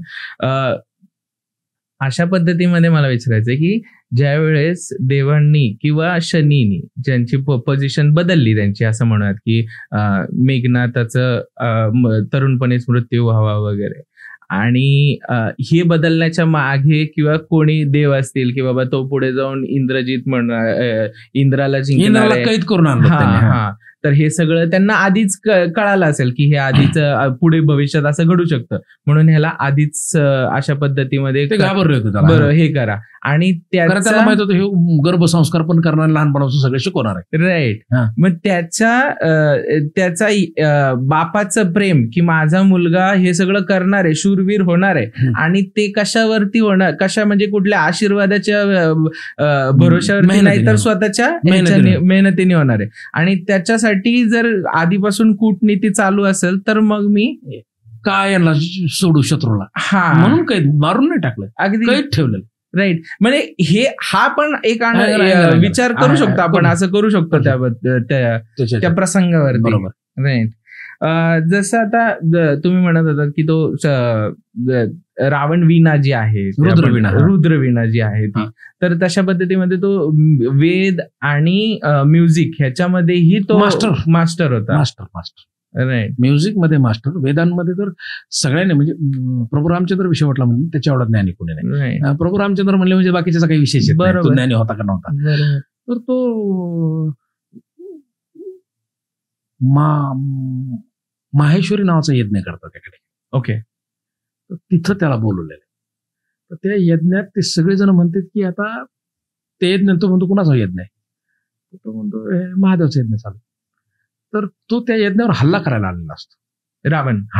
तो हल्ला नाही करत, तो म्हणतो यज्ञ महादेवाचा आहे. शत्रूला म्हणतो तो पूर्ण कर, आणि मग तो शत्रू म्हणतो मग तुम्ही याच्यात यजमान व्हा. तर तिथले सगळे मंत्र रावण म्हणलेला आहे शत्रूच्या. ओके.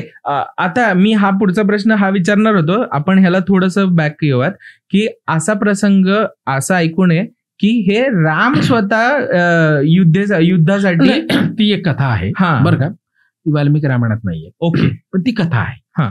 ती कथा अशी आहे की रामेश्वरला राम युद्धात विजय मिळवण्यासाठी महादेवाचा यज्ञ करतो, आणि त्या यज्ञात मग ती स्टोरी अशी आहे की त्या यज्ञात मग ते म्हणतात याचं पौरत्य कोण करल,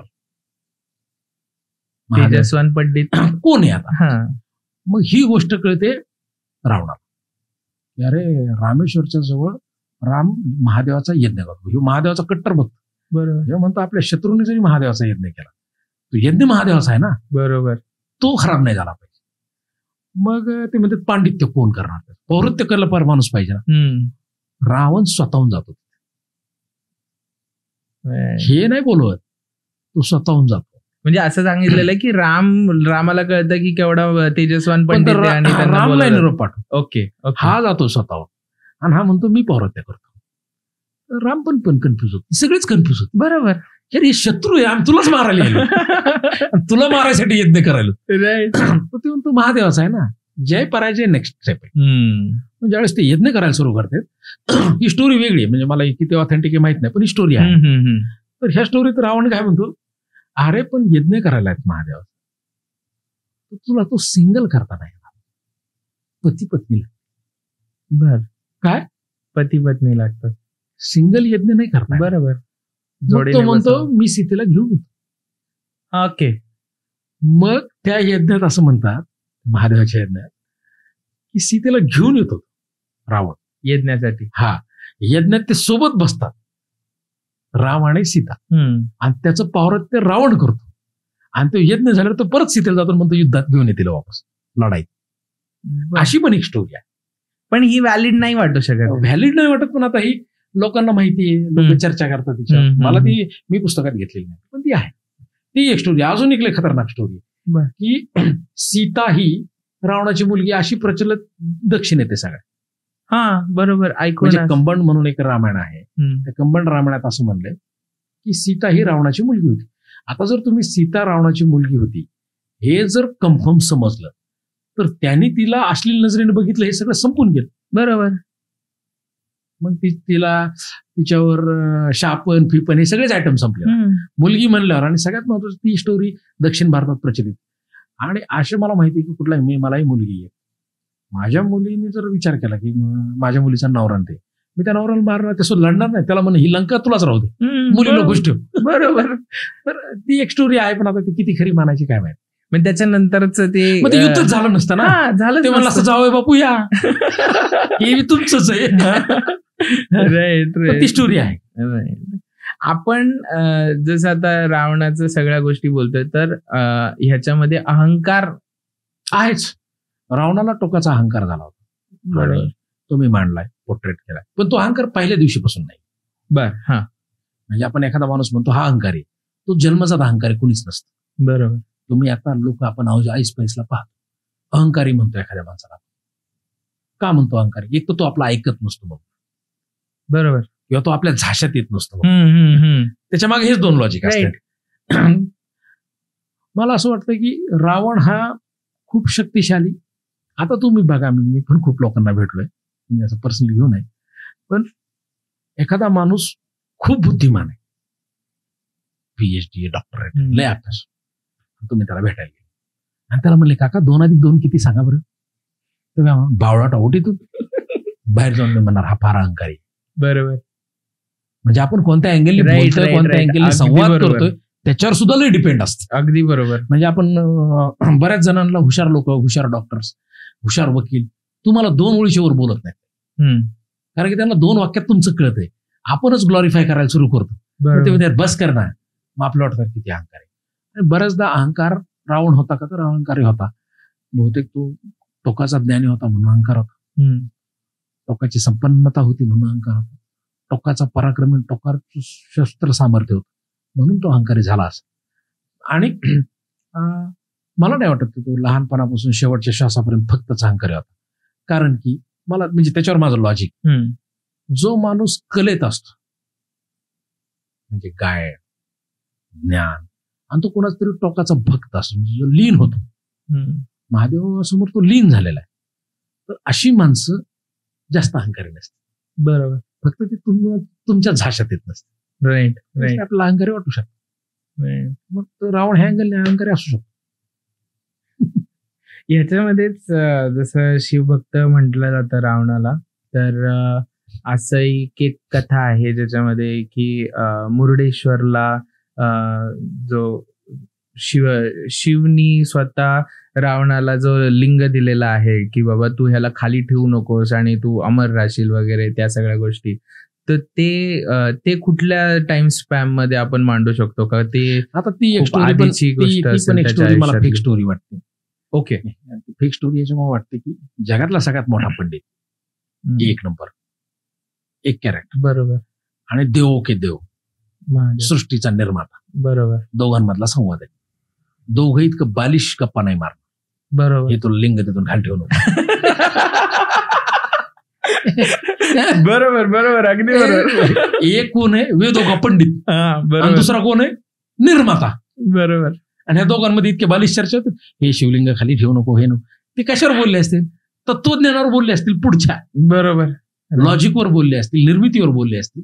ती इतक्या बालिश ह्याच्यात अडकली नसेल की मी तुला लिंग देतो ते खाली आणि मी तुला देतो तू खाली ठेवू नको. ते म्हणजे हे किती बालिश गप्पा झाल्या. मला वाटतं की दोन बुद्धिमान पुरुषांमध्ये एवढ्या बालिश चर्चा होत नाही. कोणी कोणत्या विद्वानांनी स्टोरी आणली काय आणि तो खाली ठेवू नको, मग त्याला लवी लागतील, मग ते लवीला जातं खाली म्हणजे आम्हाला कळत नाही. ते शिवलिंग आहे, अरे चराचरात महादेव. बरोबर. तुम्ही याला लिंग म्हणा, तुम्ही अणुरेणूला लिंग म्हणा, सगळीकडे एखाद्या एका वस्तूत मी शिव तत्व तुला देतो. अरे तत्वच पृथ्वी, बरोबर, तत्वच निसर्ग आहे, तत्वच ब्रह्मांड आहे.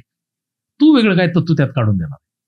ही आपल्या जो पृथ्वीभोवतीची एनर्जी, कॉस्मिक एनर्जी फिरती म्हणतो आपण. म्हणजे माझा आवाज तुझ्यापर्यंत येतोय, हे जे व्हॅक्युम नाहीये, यातली जी हवा आहे, हे जे काय म्हणतात वेव्हलेन्स आहे, हे व्हायब्रेशन्स, ते शिव आहे.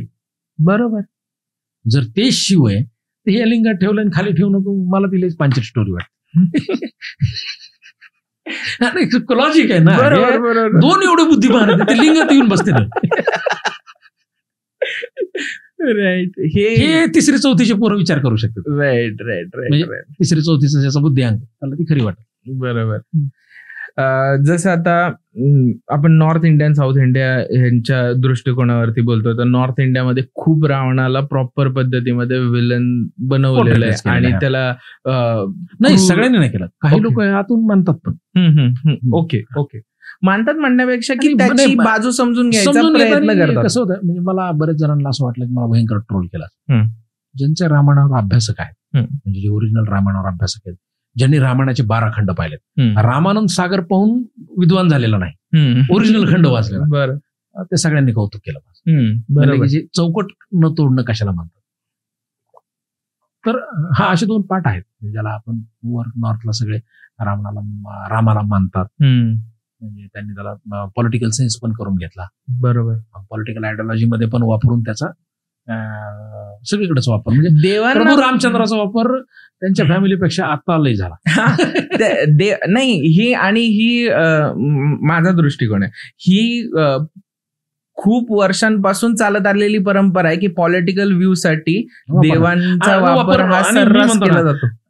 राम असेल, आता मी राम म्हणलो, तो म्हणा अरे प्रभू रामचंद्र म्हण. बरोबर. म्हणजे आपल्या डोक्यात पण त्याचा उल्लेख करू, आणि हे 10-20 वर्षापूर्वी ठीक होतं, पण आता लोकांनी त्याला इतकं सिरियस घेतलंय. हा एकरी उल्लेख करतात, इतके शहाणे पण आहेत काय, म्हणजे म्हणायचं काय ते ऐकायचं नाही, याच्यावर बोलायचं. बरोबर, बरोबर. तर राम असेल, दशरथ असेल, रावण असेल, लक्ष्मण असेल, सीता असेल, मंदोदरी असेल, हनुमान असेल, जे कोणी आहे, ही सगळीच लोक आपली. बरोबर, आपली आहेत. हा, त्या रामायणातला फक्त राम तुमचा असू शकत असलं तर ते सगळे तुमचे. बरोबर. आणि ही कथा आपल्याला जीवनात दिशादर्शक म्हणून आहे. बरोबर. राईट. आणि हे दिशादर्शकसाठी त्याला तुम्ही तुमचं ऍस्पिरेशन बनवून दुसऱ्याला द्वेष द्यायसाठी ती कथानक नाहीये. हे कथानक जगण्यासाठीच. पण तुम्ही त्यातला एक कॅरेक्टर, एक प्रसंग घेऊन जर डोक्यात द्वेष ठेवून कुणाला तरी शत्रू समजताय, म्हणजे प्रभू रामचंद्रांनी शत्रूला सुद्धा म्हणलेत की त्याच्याकडून. बरोबर. ही मेंटॅलिटी असलेली ती लोक होती जी शत्रूलाही शत्रू समजत होती. तर साऊथ इंडिया, नॉर्थ इंडिया हे जे कॉन्फ्लिक्ट झालं, मी म्हणतो साऊथ इंडिया आणि नॉर्थ इंडिया दोन्हीचाही रावण आहे आणि ह्या दोघांचाही राम. बरोबर, बरोबर. हा राम हा पुन्हा एकट्याचा नाही, कुठल्या एका आयडिओलॉजीचा नाही, तो सर्वसमावेश आहे. राईट. सर्व पूर्ण पुरुषोत्तम. पूर्ण पुरुषोत्तम आहे. तुम्ही त्याच्यावर टीका करा, तो तुम्हाला काही म्हणणार, तुम्ही त्याचं कौतुक करा, तो काही म्हणणार. तो म्हणतो माझ्याकडून शिकता आलं, बरोबर नाही आलं तर ठीक आहे, चाललंच. एक दृष्टिकोन हा बघितला पाहिजे, त्या दृष्टिकोनाने प्रत्येकाने बघितलं पाहिजे आजच्या पिढीने, की म्हणजे भारतातले मुस्लिम असो, ख्रिश्चन असो, हिंदू असो, कोणीही असो, कुठल्या जातीचा, आदिवासी, सगळ्यांचेच आहेत. बरोबर बरोबर, कारण ह्या भूमीतले ते. राईट. तसं बघायला गेलं तर त्या टॉपिक मध्ये गेलो तर आपण तर सगळ्यांची जीन्स सेमच आहेत, सगळ्यांचं ब्लड लाईन सेम आहे. हा, सगळ्यांचा डीएनए सेम. राईट. तर नाही, सगळे मिक्स ब्लड आहेत. सगळे मिक्स ब्लड आहेत, असंही शकतं. बरोबर आहे. काय सांगतो ते, मी रावणावर लिहिले, बरोबर, मी रामाच्या वंशातला असू शकतो. बरोबर बरोबर. मी रावण लिहिले तर मी रावणाच्या वंशातला असू. कुणी कुठला, कोण सांगणार गॅरंटेड? कुठं कुठली ब्लड लाईन चेंज झाली असेल काही सांगता येत नाही, वैज्ञानिकांनाच माहिती, डीएनएवर अभ्यास. राईट. पण आता ह्या जनरेशननी, आमच्या जनरेशननी ह्या कथेंकडे म्हणूयात किंवा ह्या हिस्ट्रीकडे एक दिशादर्शक म्हणून बघितलं पाहिजे. दिशादर्शक, इन्स्पिरेशन, आयुष्यात जगण्याची कला. मग डिप्रेशन आलंय, त्यांनाही डिप्रेशन आलं. बरोबर. ते कसं वागले म्हणजे तुम्ही एक बघा, सीतेला घेऊन गेला रावण त्यावेळेस. म्हणजे मला एक जणांनी विचारलं, सर दोघांकडून काय शिकायचं? तुम्ही रावणाची बाजू लावून धरता म्हणला, मग रावणाकडून काय शिकायचं, रामाकडून काय शिकायचं? मी म्हणलं मला दोघांकडून एक गोष्ट शिकायला छान वाटते. मी बघितलं की रावण पहिले फार गरीब होता, दासीपुत्र, म्हणजे आई गणिका ठेवलेली तिच्यापासून झालेला मुलगा. तो डायरेक्ट वॉर करायला निघला नाही, पहिले त्याने अभ्यास केला. बरोबर. म्हणजे आता एक जण एवढा करामती होता, गुंड येते, आणि त्याने रावण लिहिले त्या गाडीवर, आणि मला आला दाखवलं रावण गुंड डॉन, रावण गँग. बरोबर. मी म्हणलं रावण तुला लिहायचंय ना तर मिनिमम आधी अभ्यास करावा लागेल ना. रावण काय डायरेक्ट नाही, रावण क्रूर झाला. बरोबर. की तो क्रूर नाहीये, पहिले तो विद्वान आहे, तो कलेवर त्याचं प्रेम आहे, तो कला बनवतो. तसं होणं सोपं नाही, तेवढा अभ्यास करणंही सोपं नाही. मग रावण काय एकदम सोन्याची लंका नाही झालेली. पहिले अभ्यास केला, वेदांचा अभ्यास केला, गुरूंना मानलं, पौलसच्या आजोबांना गुरु मानलं, सगळ्याला गुरु मानलं. काही जण म्हणते ब्रह्मदेवाकडे, तिथे गेला, जगातल्या सगळ्या तत्वज्ञानाचा अभ्यास केला. मग लोक एकत्र केले. मग सगळ्या लोकांना म्हणलं मी एकटा सोन्यात नाही राहणार, सगळेच चालणार, माझे सगळे भावंडांना मी एका ठिकाणी ठेवणार, मी सगळ्यांना सुरक्षित ठेवणार, म्हणून लंकेत गेलेले. तर त्याचं तो मला गुण आवडतो की सगळं कुटुंब होत चालला, हे ज्ञान घेतं. बरोबर. आणि एवढी मोठी लंका उभा केली. तुमच्याकडे काही नसलं तर एवढी मोठी लंका उभा राहता इथे सामान्य माणसाला. बरोबर. त्या काळात उभा राहिलं तर आता तर लय सोपं आहे. आणि रामाकडे पाहून काय शिकलं पाहिजे, अरे तुमची बायको माहित नाही कुणी नेली, हरण झालंय तिचं, सोबत एकच भाऊ आहे आणि 2 धनुष्य आहेत आता. बरोबर. आणि 50-50 बाणं असते, माहित नाही कुठे नेलंय, आणि कळतं की रावणाने नेलंय. त्यावेळेस असं होतं, रावण एवढा मोठा शत्रू ना, एवढी लंका सोन्याची, हजारो लाखो तिथं शस्त्र आणि सैनिक आहेत, आणि आपण दोघं भाऊ त्यासोबत कसं लढणार? इमॅजिन. बरोबर. पहिलं पाऊल ज्यावेळेस दक्षिणेकडे टाकला असेल, पाऊल टाकताना डोक्यात हृदयात धमक असेल ना, म्हणजे त्याच्यातून आपण एक शिकलं पाहिजे की आपल्याकडे काहीच नाही, मिनिमम आपला भाऊ आहे, आपल्या सोबत एक जण आहे, आणि मोठा शत्रू जरी असला पण तुम्ही त्या धमकीने जर पाऊल टाकलं तर तुम्ही सोन्याची लंका असलेल्या रावणाला सुद्धा हरवू शकतात. जर तुमच्यात धमक असेल तर त्या प्रवासात तुम्हाला सहकारी मिळत जातात. तुम्हाला फक्त त्या दिशेने जायची मानसिकता पाहिजे. बरोबर. हे दोघांकडून ह्या गोष्टी शिकण्याचा. अगदी बरोबर, अगदी बरोबर. मनात विचारतो की दोघच भाऊ आहेत, 2च बाण आहेत, आणि माहिती अरे रावण एवढा मोठा, त्यावेळेस सगळ्या त्रैलोक्यात त्याचं तो बॉसच होता, त्याला हरवायचे. तर ते आपल्यासारखं म्हणलं असं नाही यार शक्य. लक्ष्मण म्हणला असं पुढे तिकडे जाता, ते गेले, आपण दोघं मारायचो, असा विचार नाही केला त्यांनी. बरोबर. त्यांनी दक्षिणेकडे पाऊल टाकलं, मध्ये येईल ते संकट पार करत करत शेवटी त्यांनी हरवलं. म्हणजे तुमच्यात धमक असेल तर तुम्ही एवढा मोठा शत्रू असला तरी त्याला हरवू शकता. हे आपण आयुष्यात आज घ्यायचं, न की माझं खरं की तुझं खरं. बरोबर. श्रीलंकेत जसं आपण म्हणतो की रावणाला थोडस जास्त ग्लोरिफाय केलं जातं, ते नाही आहे. काही लोक करतात आणि ते टिपिकल करतात. आणि ते का करतात म्हणजे सगळं पाहिलं तर आर्किओलॉजिकल जास्त काही एव्हिडन्स नाहीये. ते कोटा म्हणून एक आहे, तिथे एक आहे आर्किओलॉजिकल, 2 ठिकाणी आहे असं मी पण वाचलं. मला त्याच्या मागे बिझनेस दिसतो. बरोबर. तर म्हणतात कसं, एवढे माझे मत वेगळे आहेत, बऱ्याच जणांना पटणार नाहीत, म्हणजे काय बोलायले, ऐकून सोडून द्या. पण श्रीलंकेच्या सगळ्यात जवळचा देश कोणता? भारत. श्रीलंकेत पर्यटन करायचं म्हटलं तर सगळ्यात जवळचा देश कोणता? भारत. भारताच्या मायथॉलॉजीशी काहीतरी जोडा, सगळे लोक पर्यटन तिथे. राईट. Is a business. आणि तुमची मूळ कथानक जे आहे, तुमच्या ज्याला तुम्ही आदर्श मानून चालतात, त्या रामायणाशी निगडीत एक जण तिथं आहे, तर पर्यटनाला लोक जाणारच. बरोबर बरोबर. मग त्यांनी तिथं मंदिरं तयार केली. का की तुम्ही तिथे गेलात पाया पडत. अशोक वाटिका होती ती, आपल्याकडचे लोक माता सीता इथं होत्या, पाया पडते. मग तुम्ही 10 जण चालला तिथे, मग ते प्लेनचे तिकीट, त्यांचे हॉटेल्स, लाईक मला वाटतं बिझनेस. हा दृष्टिकोन असू शकतो. खूप आहेच, खूप बरोबर आहेच आहेच आहेच. गॅरंटेड. काही जण अभ्यासक म्हणतात, म्हणजे वाल्मिकी रामायणाने जे वर्णन केलं आहे, तुम्ही राम सेतू फायनल केला म्हणजे लंका ती फायनल. आता मी काय अभ्यासक नाही आर्किओलॉजीचं, पण अभ्यासकांचे वेगवेगळे मत आहेत. काही जण म्हणजे वाल्मिकी रामायणात स्वतःची काही वर्णन आहेत, त्याच्यानुसार 30 लंका आहे. काही नंतर अभ्यासक म्हणले विंध्य पर्वतापाशी लंका होती, काही जण म्हणले गुजरात मधली लोथल म्हणजेच लंका होती. तर असे वेगवेगळे स्पॉट पण त्याच्यावर पण डिबेट्स आहेत. ओके, ही लंका कोणती, पण टोटल जनमानसात जे पोहोचलंय ती श्रीलंका आहे. श्रीलंका, तिचं नाव पण श्रीलंका आहे. त्यामुळे ती लंका, ती 30 लंका आहे. असं असूही शकतं किंवा नसूही शकतं, पण तिथं काही आर्किओलॉजिकल एव्हिडन्स नाहीये जास्त. म्हणजे एक त्रिकोटा नावाचा पर्वत आहे, तिथं रावणाचं हे होतं असं म्हणतात, किंवा छोटे फार अशोक वाटिका म्हणून एक त्यांनी डेव्हलप केलेली आहे, तिलाच अशोक वाटिका म्हणतात. हे तुमच्या कथानकाच्या भावनेशी जोडलेला आहे विषय. मग तिथे छोटं मंदिर पण झालंय आता, म्हणजे मंदिर पण आहे तिथे.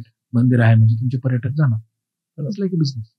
आपण राम सेतूचा जसा उल्लेख झाला, तर त्या राम सेतू हा आता कथेमध्ये जसं बघितलेलं आहे आपण, की रामाचं नाव लिहिल्याने ते दगड फ्लूट करत होते, म्हणजे तरंगत होते, बरोबर.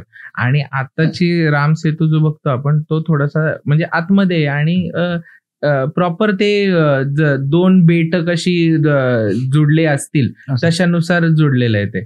तर मग त्यावेळेस ते खरं असेल की नाव लिहून. आता इथं सर्वोच्च न्यायालय परेशान आहे, विद्वान परेशान आहे, आपण काय सांगू.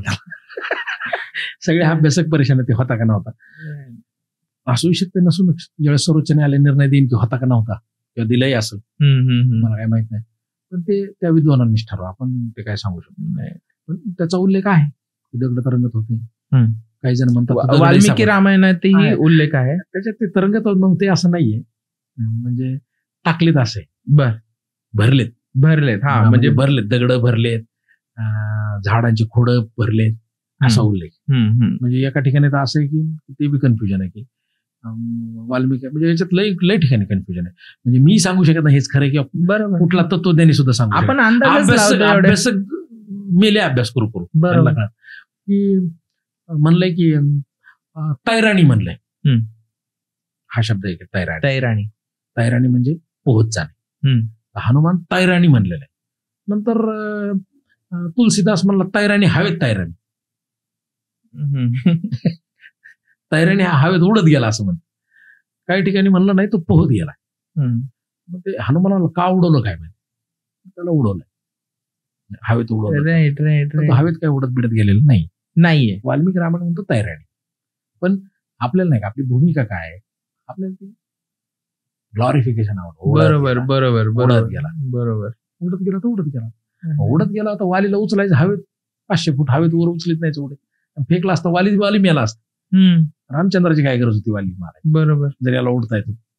मला नाही वाटत खरं आहे, पण आपल्या डोक्यात ते बसलंय आणि ते आपल्याला खरं वाटून गेलं, आपल्या जीन्स मध्ये आलंय, आपल्या डीएनएत आलंय.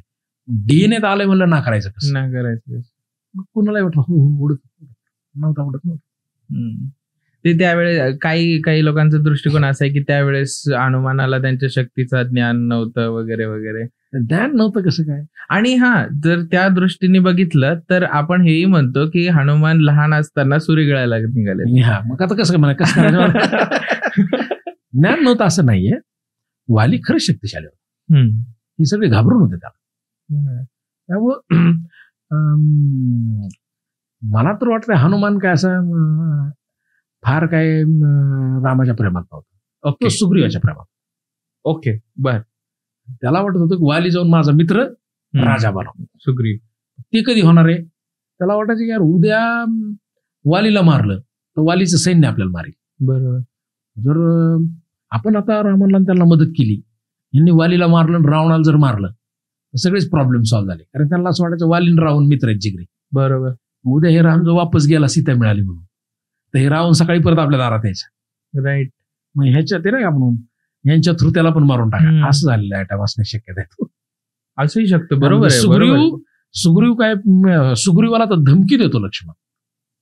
हा म्हणतो यार काय पागल आहे, तुझं लग्न झालं, तुझा भाऊ मारून दिला आम्ही, आणि तू काय ऐश करत बसलाय, ते सीता मातेला शोधायचं काय झालं.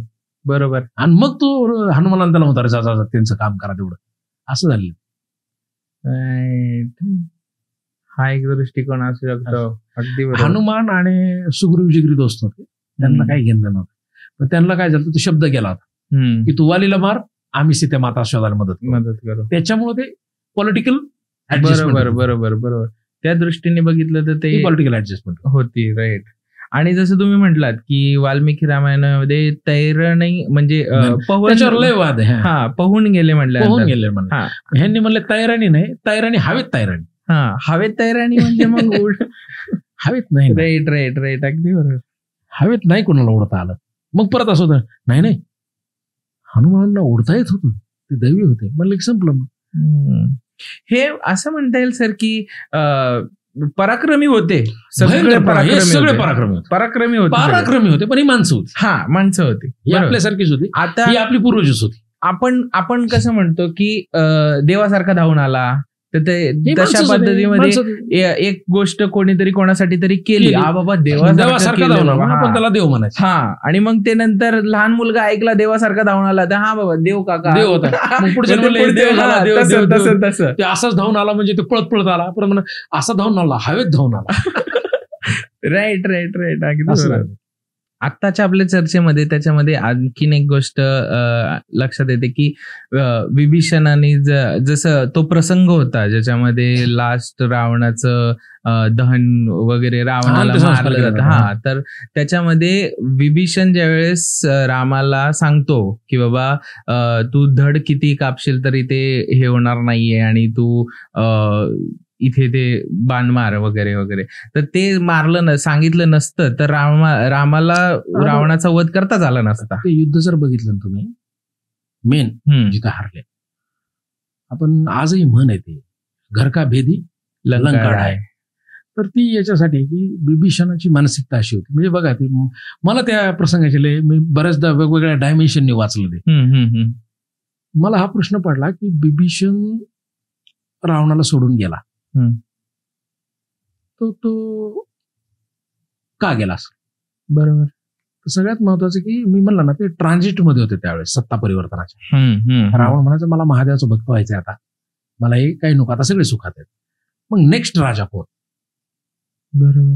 तर रावणाला असं वाटायचं की नेक्स्ट राजा हा मेघनाथ. बरोबर. आपण सगळे सल्लागार राहू.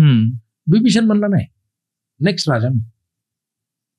तर त्यावेळेस असं होतं की मोठ्या भावाच्या छत्रछायाखाली सगळ्यांना राहायचं, आणि जो राजा आहे त्याच्याच मुलाला राजा व्हायचा अधिकार होता. बरोबर. हे नियमच होता सगळ्या पुराणांमध्ये, मनुस्मृतीमध्ये सगळीकडे हाच नियम. मग राजा कोण होणार, तो मोठा मुलगा होता. जसं दशरथाचा मोठा मुलगा राम हाच राजा होता. बरोबर. भरत काय म्हणला, ए बाबा मी बाजूला बसतो, माझा अधिकार नाही. तर अधिकार हा मेघनाथाचा होता. पण विभीषणाला वाटलं की मला राजा व्हायचं. तर रावण म्हणतो असं कसं शक्य आहे, नाही मेघनाथ होणार, नवीन पिढीला द्यायचा. पण त्या खुन्नसमध्ये तो सोडून गेला. त्याने हनुमानालाही मदत केली. त्यावेळेस फक्त विभीषणाचं घर जळत नाही लंका दहन मध्ये. बरोबर. बाकी सगळ्याचे घर जळत. ओके. तिथं पहिल्यांदा संशय येतो रावणाला. हा, यार तुझं घर कसं काय नाही जावं, सगळं जळालं. मग यांना कळतं की हे काहीतरी आहे यांचं. म्हणजे पहिले हनुमान भेटलेला विभीषणाला, तिथूनच सुरू झालेला आहे बंड, आणि त्याचं घर जळत नाही. कसं काय जळालं मला नाही माहिती, असं तसं. आणि नंतर मग हे त्याच्यावर सगळेच जण संशय घेतात. मग त्यावेळेस विभीषण असा दम कोणत आणि तो जातो निघून जातो. तर त्याला दुसरे भाऊ सल्ला देत, तो गेलाय त्याला रोखा, आपले सगळे गुपित तो सांग. रावणा तू त्याला वापस बोलू, ह्या ते बरोबर ठीक नाही. तो म्हणतो का तुमच्या मनगटातलं बळ गेलंय का काय. रावण म्हणतो हा, किती कपट केलं तरी आपण लढू. बरोबर. मग त्याला एक जण सल्ला देतो की अरे पहिल्या लढाईत प्रहस्त हारतो, त्याचा मामा तो मरतो. त्यावेळेस त्याला एक जण सल्ला देतो की अरे तू त्या विभीषणाला वापस बोलू, आणि असं येत नसेल तर आपण त्याची मुलगी आणि बायको दोघांना कैद करून आम्ही, तू जर वापस नाही आला तर आम्ही या दोघांना मारून टाकू, अशी धमकी दे. त्यावेळेस विरोध मंदोदरी करते. बर. ती म्हणते की पुरुषांच्या युद्धात तुम्ही आम्हाला स्त्रियांना असं करू नाही शकत.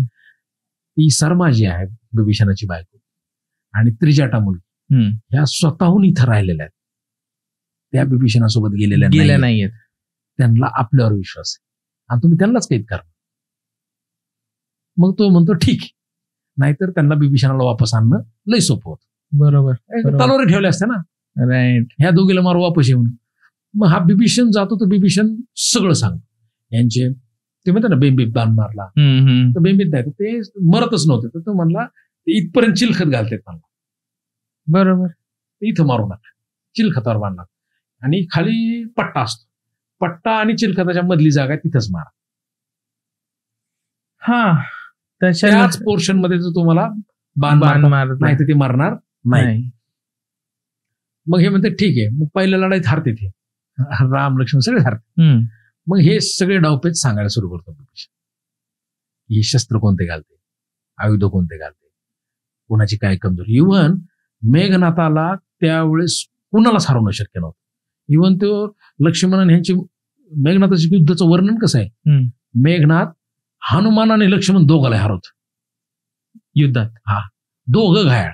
त्यात लक्ष्मण तर मारता मारता मग ती संजीवनी विद्या आणली. बरोबर. ते मरता मरता वाचले दोघं जण आणि एकटा हा लढत होता. सगळ्यात महत्वाचं रावणाचं जसं इकडनं हे सगळे लढत होते, सुग्रीव, अंगद, रावण, हनुमान, राम, हनुमान, इकडून यांचा फक्त एकच जण आलेला आहे. बरोबर. म्हणजे प्रहस्त पहिले आला, कुंभकर्ण नंतर आला. कुंभकर्ण मेल्यावर मेघनाथाची एंट्री. राईट. आणि मेघनाथ पहिले 3 दिवस यांना सगळं हरून टाकतो. असं वाटतं मेघनाथ येतून म्हणतो तुम्ही वडिलांना म्हणतो पिताजी तुम्ही काय त्रासच घेऊ नका, सगळ्याला मी हरून येतो, तुम्ही शस्त्र घेणं म्हणजे आमचा काय उपयोग आहे. बरोबर. आणि मग हे सगळे घाबरतात त्याला, मेघनाथाला, हे सगळं सैन्य मारून टाकतात. कारण ते पहिल्या 2-3 दिवसात ते सगळ्याला हरवत. मग बिभीषण सांगतो त्याला की तुम्ही मेघनाथाला वॉर मध्ये कुणीच हरवू शकत, जगातलं कुणी हरवू शकत. म्हणले मग आता मेघनाथाला काय करायचं. आणि ह्याला अहंकार का आलता रावणाला, ते म्हणायचं अरे आमचं एक कुंभकर्ण आहे, एक मेघनाथच तुम्हा सगळ्याला बास. बरोबर. एवढे ताकदवर होते, म्हणजे हे सोबत लढले नाहीत, हे एकटे गेले. हे जर सगळे सोबत गेले असते तर सगळं. मग जे म्हणते मग हे मेघनाथच करायचं काय म्हणते, ते कधीच हरणार नाही. आणि मेघनाथ हा मातृभक्त होता कट्टा. आणि मेघनाथ, आणि त्याला असं म्हणते की तो ती पूजा झाली त्याला कोणी हरवू शकत नाही. कुठल्या पूजेने लगेच इम्पॅक्ट होत नसतो, आजही होत नाही. बरोबर. नाही तर आता मराठ्यात पाऊस आला, एक येत नाही करायचं सगळं थांबला असतं. तर मग हे म्हणतात की तो ज्यावेळेस बिना शस्त्र असं काय निशस्त्र, त्याच्या हातात शस्त्र की संपलं, मग तुम्ही कुणी असा. बरोबर. मग हे म्हणले फक्त हे एकदा एका मुवमेंटला बिना शस्त्र असतं. मग तो निकुंभला देवीचं मंदिर होतं, तो हा निकुंभला देवीचा फार मोठा भक्त आहे. त्याच्या पूजेला तो बसल्यावरच त्याच्या हातात शस्त्र नसते. आणि त्याला जर का तिथून कुठून शस्त्र मिळालं मग तुम्ही त्याच्यावर राग बाण टाकला तरी ते काय हरत नाही.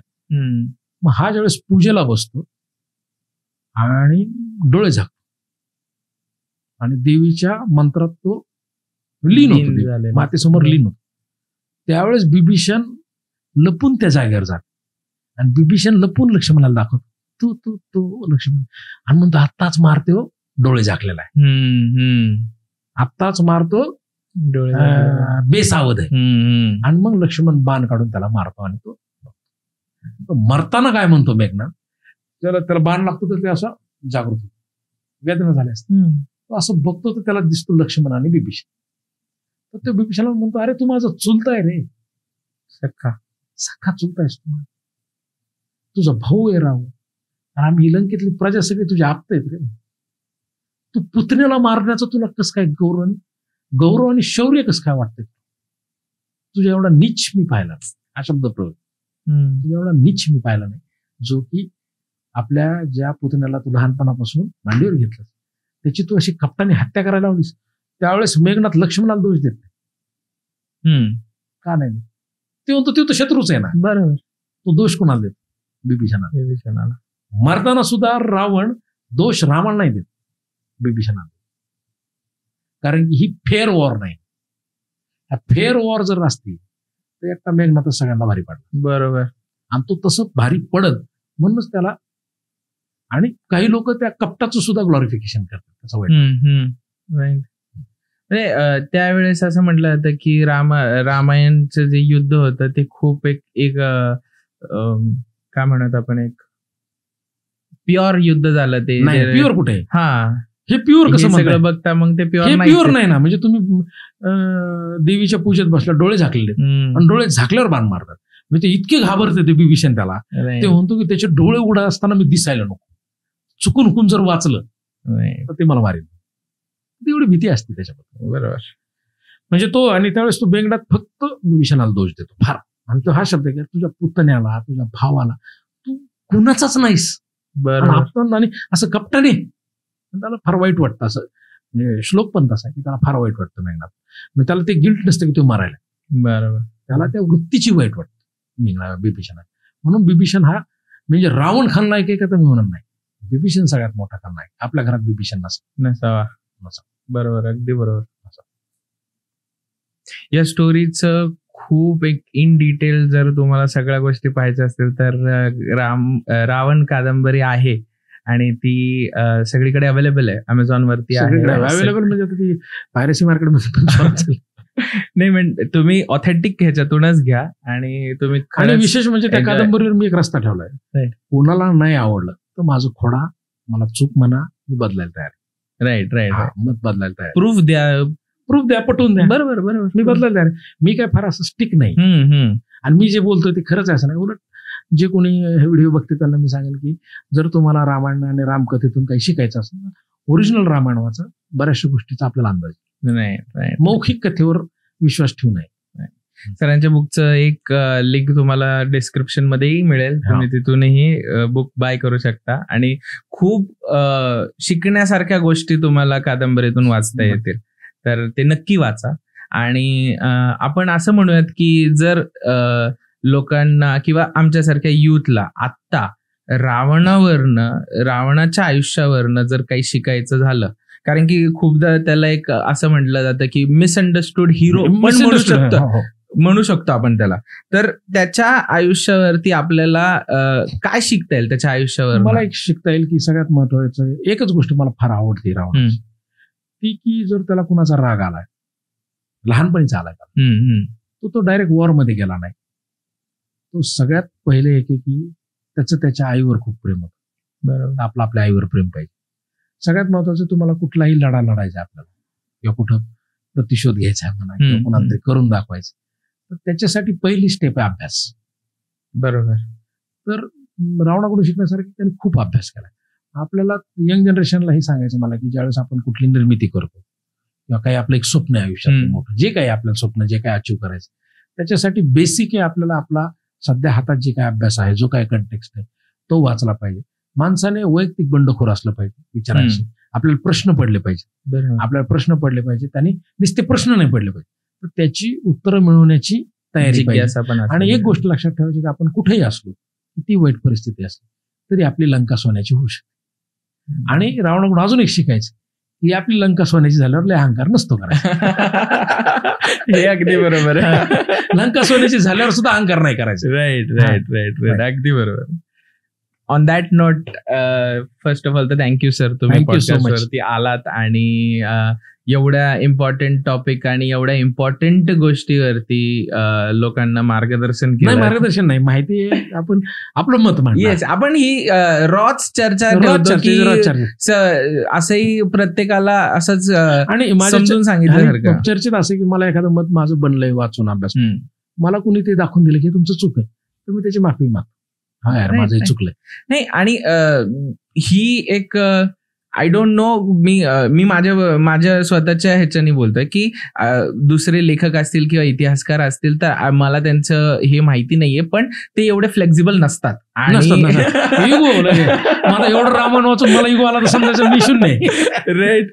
सो ते ही खूप मोठी गोष्ट आहे की तुम्ही तसं म्हणताय की आपण चेंज करू शकतो किंवा कारण मी बदलणार आहे. राईट. निसर्ग बदलणार तर आपण बदलणार पाहिजे. आणि माझं स्वतःचा एक विचार असा असतो लाईफ वरती की आपण फक्त स्वतःच्या लाईफमध्ये कालपेक्षा आज प्रोग्रेस केली ना तर तीच प्रोग्रेस करत राहतोय. आणि मग जर 10 दिवसानंतर आठवड्यानंतर किंवा महिन्याभरानंतर वर्षभरानंतर तुम्ही मागच्या तुमच्या प्रतिमेला जर बघितलं आणि त्याच्या काही चुका असतील मग त्यावेळेस हा बरोबर ऍक्सेप्टेबल, कारण की वर्षभरामध्ये मी नवीन शिकलो आणि मी त्या चुका सुधारल्यात, राईट, यालाच प्रोग्रेस म्हणायचं. बरोबर, याच फिलॉसॉफीनी बऱ्यापैकी बदलत राहायला पाहिजे. Right right. माझं आणि मी तर ह्या मताचं की कुठल्याही एका विचारावर स्टिक राहू नये. बरोबर, बदलत राहू, आपण ओपन माइंडेड असावं नाही आणि आपण बदलत राहू. नाही, याच नोट्स तुम्ही काढल्या असतील तर नक्की तुम्ही अंमलात आणा आयुष्यामध्ये. आम्ही तर खूप आणणार आहे. आणि फर्स्ट ऑफ ऑल तर थँक्यू सो मच, खूप छान वाटलं बोलून मला. आणि येस, तुम्हाला आजचा पॉडकास्ट कसा वाटला कमेंटमध्ये नक्की कळवा. लाईक, शेअर, सबस्क्राईब करायला विसरू नका. आणि येस, तुम्हाला कुठले असे विषय पाहिजे असतील ज्याच्यावरती आपण अजून चर्चा केली पाहिजे तर ते कमेंटमध्ये कळवा.